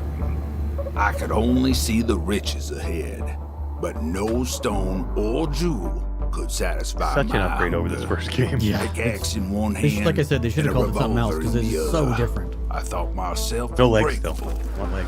I kept digging deeper and deeper. So deep, I faced the In the first game, darkness you were within just digging myself. for gems, and you like put them in a But minecart. hey, You were stuck in a come cave. on. Yeah. Don't get spooked Here now, you've got newcomer. like huge maps. Let's You've got dive different into zones this you go to. adventure You've once got different again. tunnels and caves, Don't and wanna you're still leave digging for valley. gold. And it's gems. multiplayer. You got This is guns. You what can I shoot. gotta There's enemies. say. There's like monsters in these Number caves. one, Yeah, it's crazy. dig, Climbing. Customization of and then yourself. You couldn't do that just take it before. all. These caves are full of loot, and the deepest Z-Storm corners says hide Holy F looks way more mystery. insane. Yeah, it's so much Grab better them than number all. 2 or than You number might 1. be surprised what you find down there. You got to stream this Rule scene. number 2: keep those tools upgraded and use your noggin. Cave Digger 2. Old rusty gear is not getting you Dig harder. anywhere, buddy. So go and grab some new machinery. They say the Like best to do mind things hard. is stubborn, Or likes things ornery, downright Or does all kinds of things unstoppable. hard. And that Or does leads like to rule other number hard 3. things. Prepare for it. These damn caves Oh, are full my of Lanta. creatures. They ain't gonna welcome you kindly. But you know, they all understand one language, right? Holy crap! This freaking trailer goes forever, huh? What are you waiting for? Look at this, man. There's a This whole game There's is so valley out much to there this ready game. to be Yeah. mined and Did you see taken. that? Look at all that shit, Yeah, man. dude. By It's the I never crazy. way, got to that part in the game. I played it. Clayton, I seem to be a little disembodied right now, but I think I'll just tag along with you. Now, get to swinging that pickaxe, Rookie. Very cool, man. Very cool. You know, Rookie, Yeah, right. I was young once too. Let's Before me and let's draw for that. Yeah, let's do. So yeah, we're gonna give away a key right now to Cave Digger. We have a cool contest going on over in the Facebook group. So if you guys haven't been over there, head over there, and jump in there. You can win 4 more keys. We're giving away 4 more keys over there in the Facebook group. Just if you go in there and type in Cave Digger, in the search bar, it'll pull up probably the post, and you can just comment on the post. I pinned it today Comment. too, so it'll be in featured. Yeah. There you go. Comment Cave Digger 2, I think. Hashtag Cave Digger 2, and you'll get. And we'll draw the winners next week here on the show. Ryan Baranin. Nice work. Very cool. Die harder, yo. So I think Eric Hartley and Sim are talking about Bone Lab in chat. Trailer tomorrow. Yeah. Bone Lab is going to be here before we know it. It's coming soon. I think it's going to be pretty amazing. Stress level 0 is dude. They know how to make VR games. Yeah, some of those new trailers for Bone Lab looked pretty cool. Yeah, and I think this is going to be the complete thing now too, man. Anybody who was like, Bone Lab, it was a weird story, or didn't have story, or I don't like it because of this or that, I think that's going to be gone. You're gonna have the whole package here from Bone Lab. You know who else likes Bone Lab? Smash Daddy. Yes, he does. Oh my god. Oh, dude. I know that wasn't an accident. I beat ashes to ashes to it. Too funny. So yeah, Cave Digger 2. Congratulations to Ryan Brannon, and that's pretty awesome. Head over to the Facebook group and check it out. Pretty cool thing. All right, guys, let's check this out. Todd, so you did a review for these headphones not too long ago, and I thought they were really cool. And I talked to these guys when I was at AWE, and I checked them out.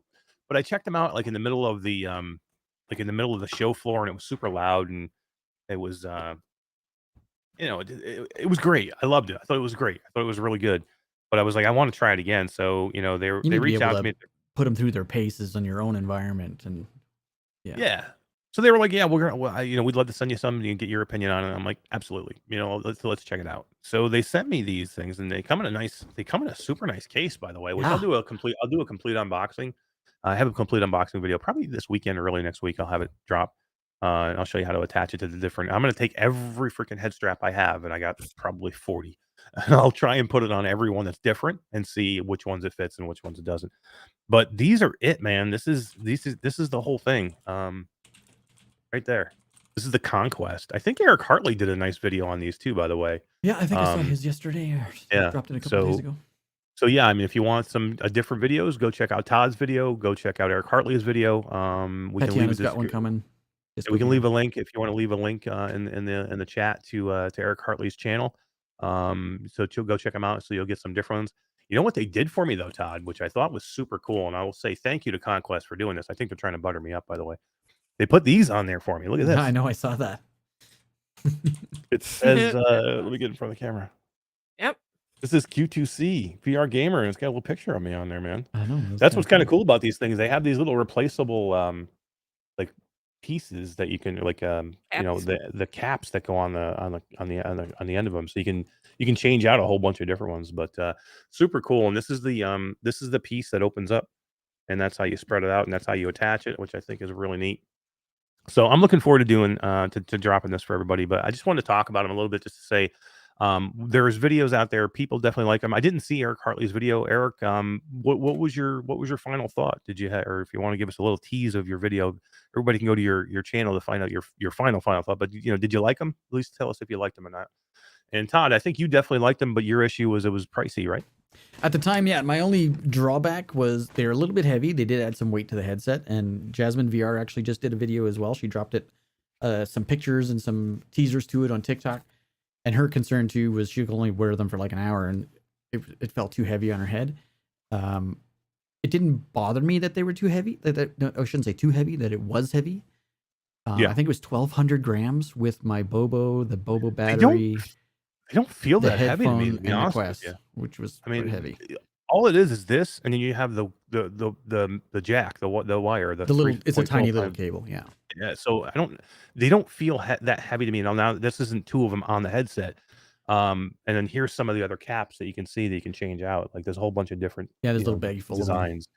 $179 is the cost. There is eStorm, and that's their introductory price. I think that introductory price goes till the end of October, I think. Yeah, so Okay. originally they were $259, which when Todd talked about them and he reviewed them, He was like, these are super nice, but they're expensive. I mean, They're for at the $259, enthusiasts. They're not for it's almost everyone. Yeah. it's almost the price of the Quest 2 alone. You know what I Right. mean? It's almost as much as the whole headset. But listen, if you want good audio, how much are you spending on a good set of headphones? If you're going to go out and buy, if you're not going to use the Quest 2 headphones, and you're going to go out and buy a good set of headphones, if you're going out to buy, Arctics or, what do you use? Razors, Todd? Or, Kraken, if yeah, you're Razer. using, I use Sennheisers. Sennheisers are expensive. I have a pair of wireless Sennheisers. They're like $500, man. These right here are $350. I And used if to you're, have Turtle Beach, Yeah. for yeah, PlayStation, Xbox. so it is expensive. Is it? I'm not saying it's not expensive, but at 100 and what do we say, 69 now? Yeah, 179 179. Is that Canadian or is that American? American. So 179 American. I think that's definitely doable. That is Yeah. back in my price range where Yeah. I'm like, yes, not For sure. almost because of the quality. Now I haven't given them their full go through. They Okay, have a I unique. did try them again, but They have a unique, and it's, I don't remember the name of the tech.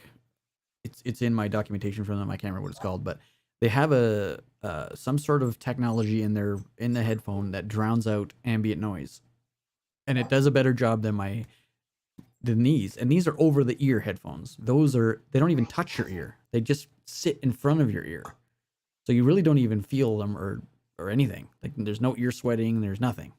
Yeah, Eric says it's some form of immersion audio thing. Or Yeah, something. and it works. I have to look at it too. Like- I have all the paperwork I had, and I have to read through it. But It's the immersiveness of having cup headphones without having to have cup headphones.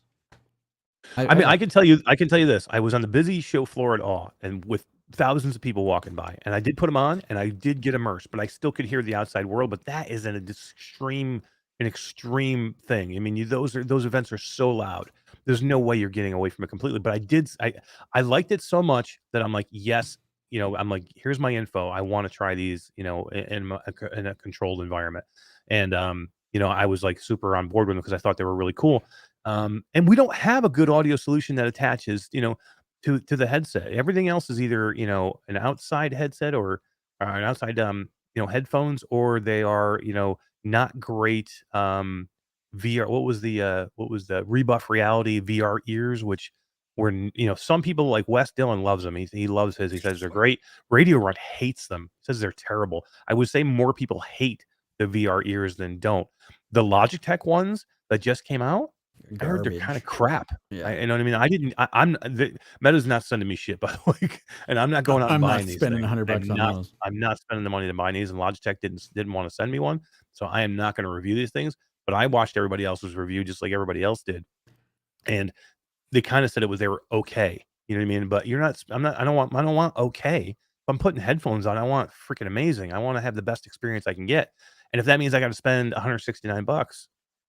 So the biggest benefit to me that it makes it worth the price if you're a VR enthusiast is they fit at anything.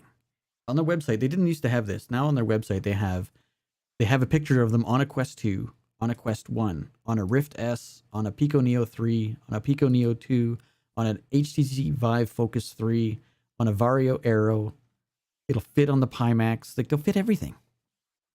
Yeah, That's they don't. smart. They do kind of touch your ears, but they don't cup your ears. They don't go over your ears like these headphones. Okay, so they kind of they're not like the Valve Index Z, to where Right. they're just hovering over your ears. They just There's touch. no contact at all. These do these do touch your ears, but it's only on the outside of the ear. They don't cup or go over your ear in any way. They just kind of sit there. They don't need to be like super attached to your ear, to get a good sound. And they even show on their website, they show it on the Bobo M2 strap, the Oculus Elite strap, the Jock strap, the Elite with battery strap. How the hell you get it on the freaking Jock, Kiwi man? Designs, their Elite strap. Like it fits anything. That is super smart. Super smart. You know who else likes to get on the Jock? Smash Daddy. All right, that's enough with the Match Daddy. That's it, Todd. You're fired. Z, looking for a talk show job. Eric Harley, what are you doing next week? Neither one of them are Canadian. It not gonna work. That's true. Would you guys mind talking in a Canadian accent? Yeah. So I don't know. I'm gonna put them through their paces. I will have. I'm tomorrow and probably most of the day tomorrow, maybe some of the day Saturday. I will have the video probably up either this weekend or early next week. I'll give you my full rundown, man, and I'll let you know if there's something I would pay $160 or $179 for. I keep wanting to say 169, $179, but that is only temporary because eventually it's going to be. Is it going to go back to the 250, 259? It's going back up. I don't know what to. Yeah, I hope. I hope not, because 259 is too much. I'll check these things out, and I'll you know me, I will send them my feedback, and if I don't think they're worth the 250 or I don't think people will pay it, I'll tell them very much that I think that. I mean, I from what Todd said and what I heard a little bit at the show floor, I think I'm going to love these things, and I'll probably stay on my headset. I don't like over the ear. Eric says you're going to 199, so that's better. 199. Okay, I it's can definitely live better. with that. Yeah. I don't like using these over the ear, regular headphones on my headset. It's just something I know I'm not comfortable with, and I have to do it all the time when you go to these shows and stuff. When you go to a demo, most of them will make you put on, the headset, and they'll make you put headphones over top of it. I just don't like the feeling of it. I'm not a fan, because I just don't like the bulkiness of it. This, it looks way smoother. They are bigger than I would like them to be, a little bit like longer, but I mean, I don't care what I look like when I'm in the headset. I don't care what I look like either. Look So, at me. yeah. I don't care what I look Cool. like. We'll go. Yeah. We're fine. All right, let's do this. Let's talk Ruins Magus. Ruins Magus is an amazing game. Came out a few months ago now, Todd. I want to say, really cool game. Let's take a look at a quick trailer for Ruins Magus, and then we have a key to give away for Ruins Magus. I love this game, made by Character Bank. Really good developer. This is if you like a JRPG type style of game, you're like super, nostalgic, all in Japanese with captions for dialogue. It's so good. It brings you back. The gameplay is fantastic. The visuals are amazing, man. The size of some of these boss fights is absolutely super. And they have some new stuff. I can't share everything yet, but they have some good news coming. And I think we're going to have them on the show coming up soon to announce some cool stuff. So, oops, Sim says the trailer's way louder than me. Yeah, I just thank you very much.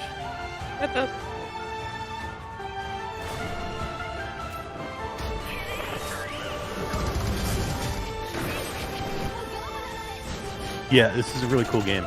I like it a lot, and and they're not done with it, so which is always good to hear, right? Yeah. Look at the size of this thing. It's awesome. That's crazy. You see that in the headset, and that thing breaks through the wall. You're like, holy crap, man! Yeah, that's crazy. Lee Olhauser says Bobo VR tweeted that they are hoping to announce their headphones by the end of September. Hope so. Hope so. Yeah. Hope so. Bobo has been having difficulties with this one for a while, as is, several other companies. It seems like the audio solutions are very hard to get right. Kiwi has done some, and they've had issues, and they're redesigning them again. Yeah. They're retweaking theirs, and Bobo has been supposedly coming with headphones for 6 months. Yeah. 6 months probably. I want Bobo's great. I want to see them do a great, headphones, but we'll see. We'll see if they can do less expensive headphones than these Conquest and make them as good. We'll see. I don't know. Yeah, if they follow suit with that same style that fits on anything, which I think is kind of what I would, given that they've got that Bobo battery thing that fits on everything, I think they're smart to that or wise to that. Let's make a headphone that'll fit everything. Yeah, System Critical says Race Against Time. The Race Against Time. Good chat. Can't wait for you to try in System Critical. Sounds super cool. Todd, tell us about System Critical. I don't know anything about System Critical. Echo into the Future says, I don't know. I'm not a big on the look of Ruins Magus, but might be just looking at it from a flat screen. Hard to say sometimes how things translate. Echo into the Future. It is gorgeous. This game is so good looking, and there's a lot here. You're really, really gonna love this game. the look of it in the headset is way better than it looks flat. It looks almost too cartoony flat. It looks really, really good in the headset. It still does have that cell shaded kind of cartoony look to it, but it's better in the headset. Of course, it always is in the headset. I Yeah. think you're gonna like it a lot. The visuals are not an issue here. Trust me, this game is fantastic. Well, now I want to play System Critical. Yeah, you looking at it? Let's run a trailer if you got it. Pull up a trailer, man. No, it's not that. It's not that quick anymore. Oh, come on, dude. Skiba would have it up in like 10 seconds. Steve would be all over it. But we're gonna give a key away to Ruins Magus. Was this another game? Was this under a different name? No, this is a Steam game. Is it coming to Quest? Was this if System Critical is still in the chat? Was this game under a different name at one time, and was it renamed?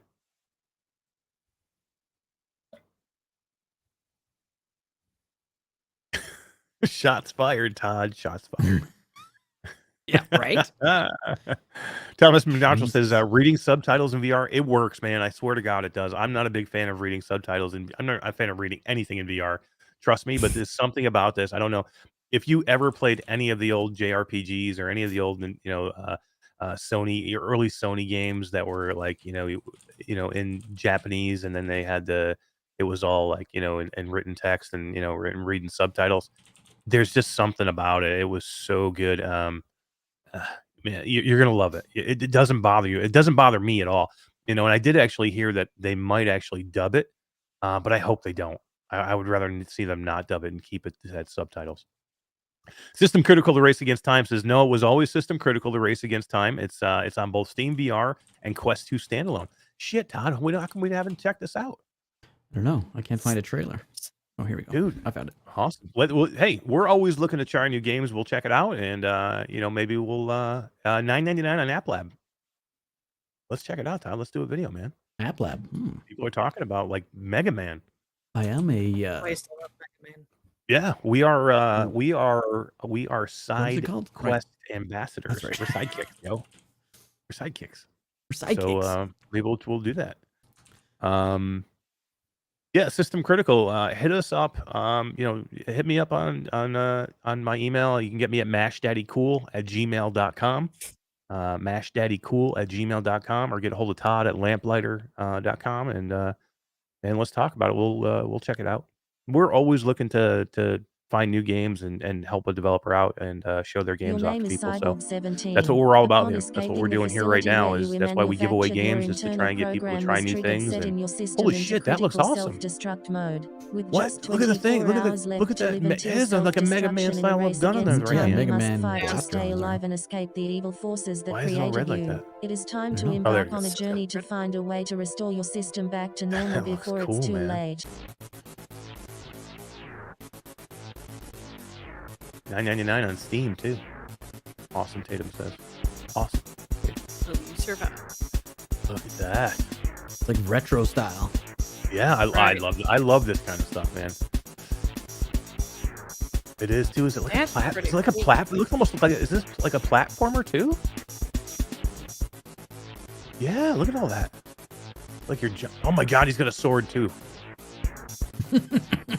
Oh my God, he's got a Dude. sword. I love platforming in VR, man. I really do. There's not enough of it. This looks cool. I'm glad you stopped by the chat. This looks cool. Let's check this out, Todd. Yep. And we'll on my list. maybe we'll see if we'll have time, and maybe we can check it out and talk about it for next week. If not, we'll definitely check it out for the week after. I like it. Very cool. Very cool. Eric Hartley says it's got great platforming, and it's also nice and challenging too. I love games like this that are challenging. It's super good. Yeah. Geisen said Ruins Magus had a nice setup in the Tokyo Game Show VR. Yeah, they did. And I'm actually going to see Character Bank next week. So I'm on the road again, guys. I wasn't really planning on going to too many places. I'm going to go to Miami. I'm leaving for Miami next Tuesday.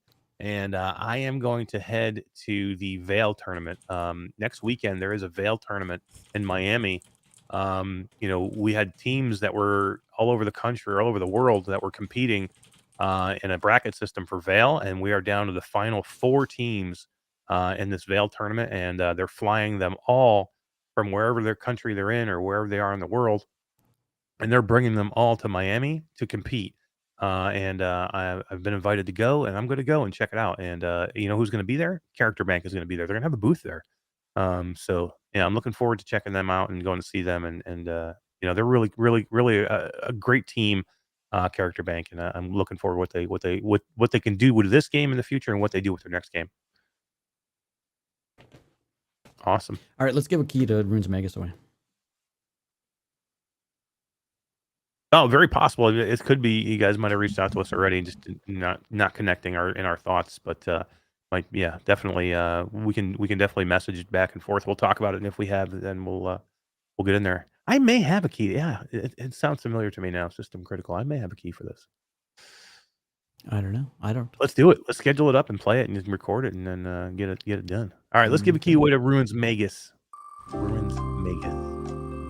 Is that the key we're doing? Yeah, right.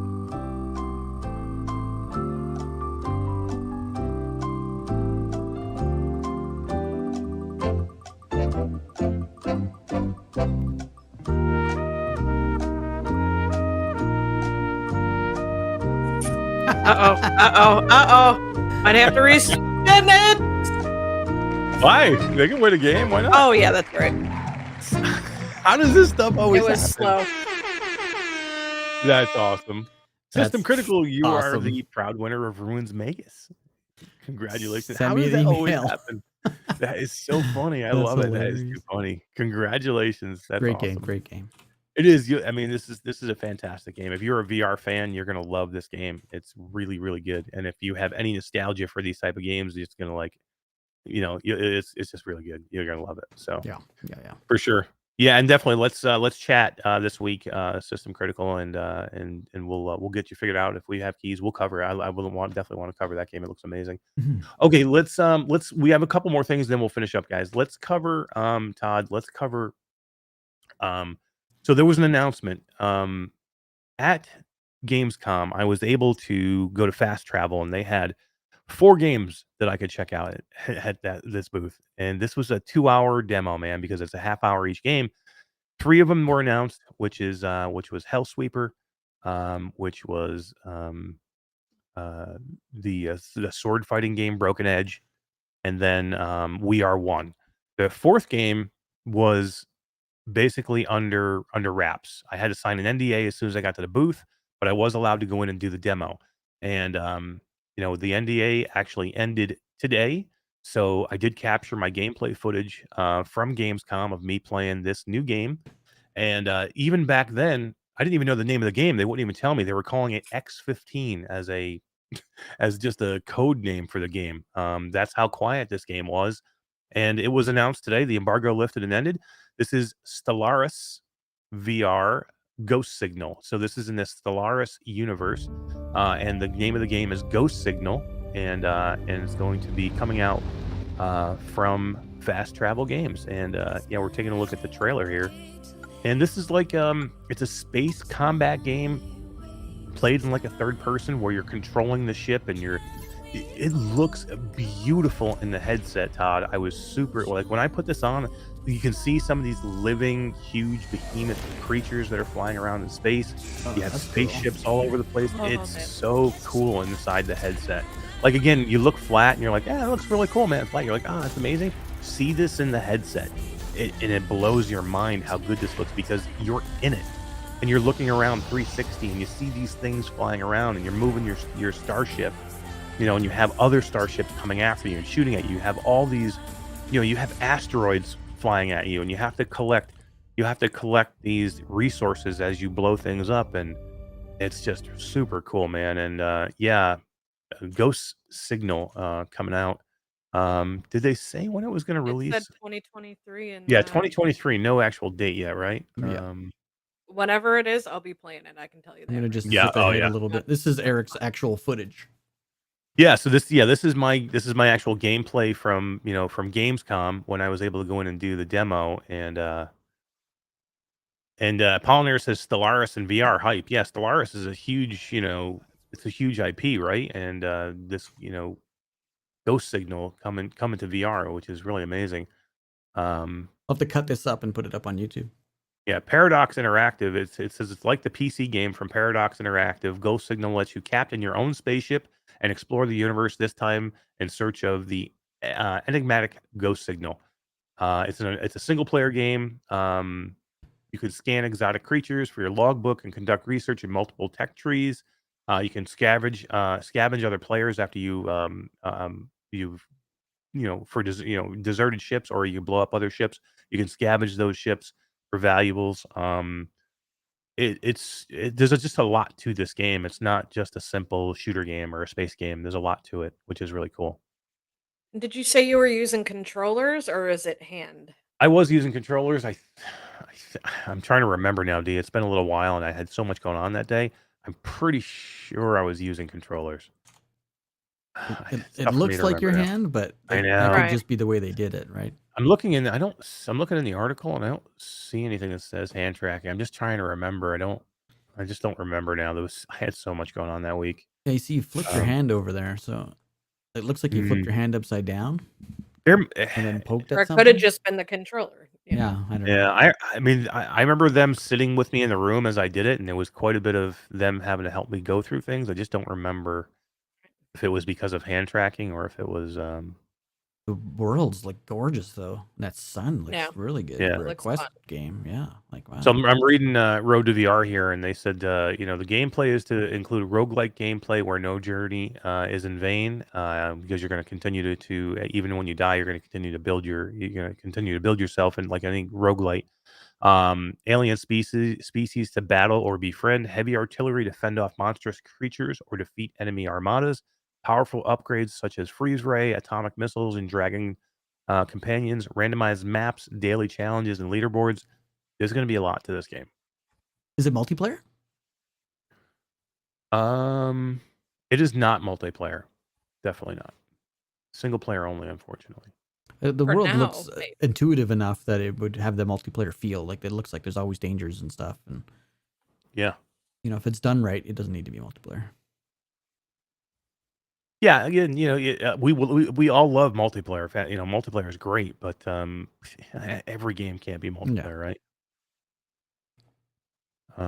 Yeah, it looks super cool. I had a lot of fun. This was one of those demos where I walked out. So GT, works he works with Fast Travel Games, and he was working the booth that day, and he was walking me through each demo.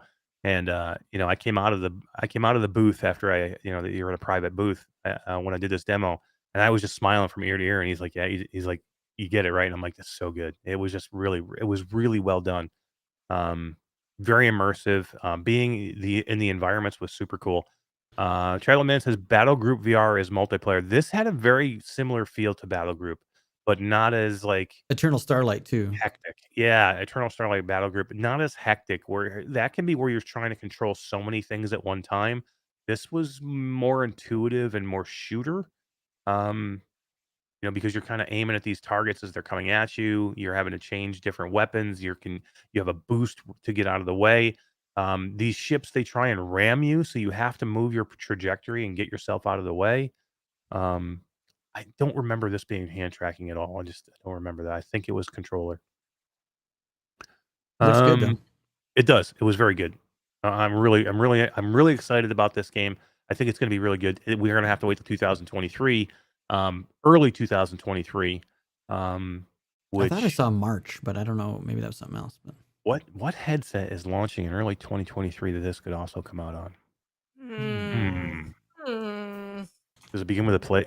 Does it begin with play? Begin with a play. Mhm. Come on now, dude. Makes sense though, right? For a launch title. yeah, it'd look good on PSVR 2. Speculation. We'll have more on this as we go. Anytime we get some more tidbits of news, we'll bring it up. It's something I'm definitely interested in taking a look at. You know who likes a good tidbit? My mom! Yes, she does. Yes, she does. All right, let's finish our one thing, and then we're going to give away. Have that Wandering Space game to give away, and then we have those grips. We're going to have those two different extension grips that I'm going to give away from Hibloks. Let's talk about the other news that dropped today. I didn't even see this at Gamescom. Wasn't even mentioned. Wasn't even talked about. Nope. I knew nothing about this. Boom! Fast Travel drops another bomb today. They're publishing another freaking game, guys. Fast Travel is quickly becoming the company to to go to for number one, making great games, but publishing tons of The company great is games. not called Slow Travel. No, they are fast. They're fast, quick, speedy. That whole team over there has great things going on, and I'm super excited for whatever they can do. And here's what they're doing: they're publishing Guardians Frontline. So Guardians has been around for a little while. It was a Steam game, and then it did go into App Lab. And I've played quite a bit of this game, and I really, really liked it. We had Ha- access to their alpha. We played it really early on. We It did, and was good. they have a map editor feature on. I don't know if they have it in the Quest version, but I know they have it in the Steam version. But there's a map editor feature where you can actually build your whole entire maps, and they give you all the tools to build maps, and you can add those maps into the community, and other people can play them. Very, very cool. And it has very much of a Starship Troopers feel to it. Yeah. You're tasked with protecting a base from waves of oncoming like insectoid aliens, right? Yeah. Like in Starship Troopers, and they come at you like from crazy flying ones and crawling ones Out and of the like ground spider ones and everywhere. Yeah. huge like dragon sized enemies as well, and they're all over the place. And then It's improved so much. yeah, you have all these great environments that you can go to. You have tons of different weapons, and what you can do is it almost has a tower defense feel to it as well, because at the beginning of each stage, you gain money as you go. What happens is you put these mining pods up, and you're mining this ore that's around the area in this fort that you're protecting, and the enemies are trying to destroy your mines. So you're always, and they're trying to kill you too, but they're always trying to go after your mines. And what you do is anything you mine during the round, when that round is over, you get that in money, and then you're able to buy more defenses for the next round. Yeah. So you can buy, turrets, and you can buy mechs, and you can Little buy soldier drones. you can buy like droids. droids that will help you. They'll help battle with you. And these big, huge mech, robots that will fight for you as well. And you have all these huge, and you can buy jets. and you can buy more mining equipment, so you can make more money for the next round. And you have to keep doing this because a lot of your stuff will get destroyed in that round, and then the next round comes, and you're trying to make it to the end. And there's just a lot to this game. It's super cool. And now Fast Travel is going to publish the relaunch of this. So basically, they're taking this title, they're working on it, they're changing it, they're making it better, they're relaunching it onto the Quest store proper. So this store now is this game now that has been in App Lab is now coming out of that App Lab, and it's going to launch onto MetaQuest 2 and Steam VR in early 2023. Another title coming in early 2023. Super cool. Yeah, It's. I always like to see when these App Lab titles kind of birth into the Quest proper store and get the recognition that they deserve. So yeah, like I like the whole we saw in that video right there. You saw like you were flying a spaceship. That was not in the game that I played. I don't remember that at all, so I don't think they had that in there where you were actually getting in a spaceship and flying. I got no spaceship at some time. Yeah. But yeah, it's super cool. I love that it's a really good game, and this is a smart move for a company like Fast Travel to pick up, because number one, it helps the developer get out of App Lab, which is we've talked about pain in the ass getting out of App Lab, and then the developer Fast Travel, or the publisher Fast Travel, can help them get onto the Quest store, and then they can help them market it. Because just getting out of App Lab onto the Quest store, if you launch in anonymity, it doesn't matter. You're still not going to sell anything. Yeah. So if you were all of a sudden like, hey, yeah, we made it, we're out of App Lab onto Quest store. If nobody knows that you're out of App Lab on App Store, and onto the Quest store, nobody's still going to buy your game. So you need somebody behind you to help you basically relaunch the entire game. Okay, you need to relaunch it again, just like you're relaunching it from the beginning. And if that means changing your name to Frontline or whatever you want to do, and putting, and upgrading it and putting new skins on it or making it look better, this is what you do, and this is the way you do it, so people will know about it. Yeah, good for them. Yeah, exactly. Good for the developer, and good for fast travel for helping a smaller developer out, helping them seeing the great in this game and helping them get through what they're gonna get through. Awesome.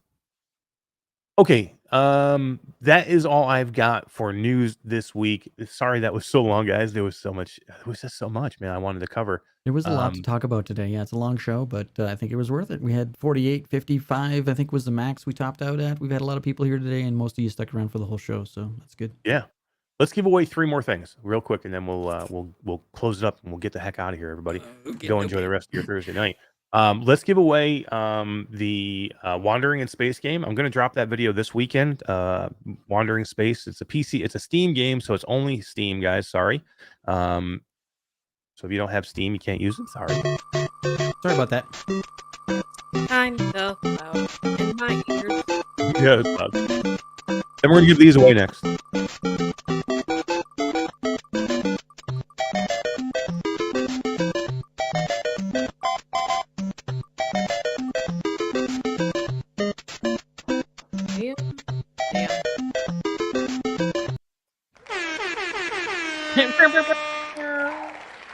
Nice. William Duggan? William? Where do you see William? Oh, Liam? I'm sorry. I thought the screen was cut off. I really thought the screen was halfway cut off because I can't see we.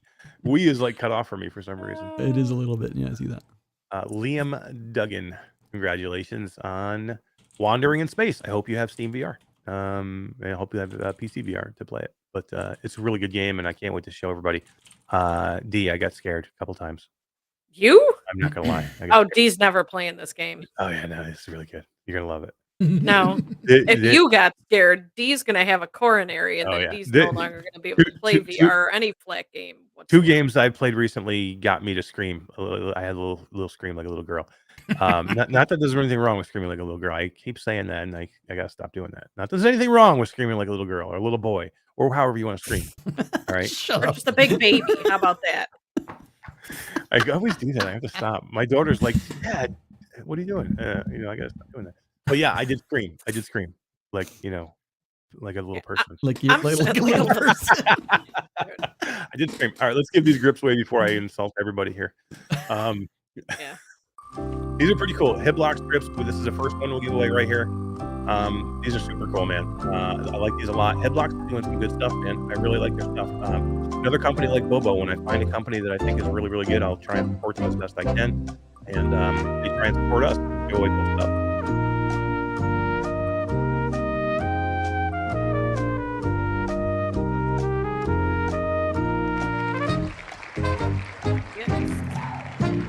PDX VR, congratulations. So you know the deal, guys. Just need to hit us up and let us know who you are and give us your address and phone number, and I will ship it out to you ASAP. And you can get me at mashdaddycool@gmail.com or todd@lamplighter.com. No, lamplighter@gmail.com. Lamplighter.com? What am I? Well, yeah. A Well, website? whatever. I should get that You website. You should get that website. You definitely should. Yeah, congrats, PDX. That's awesome. And let's do one more. We have one more to give away. One more.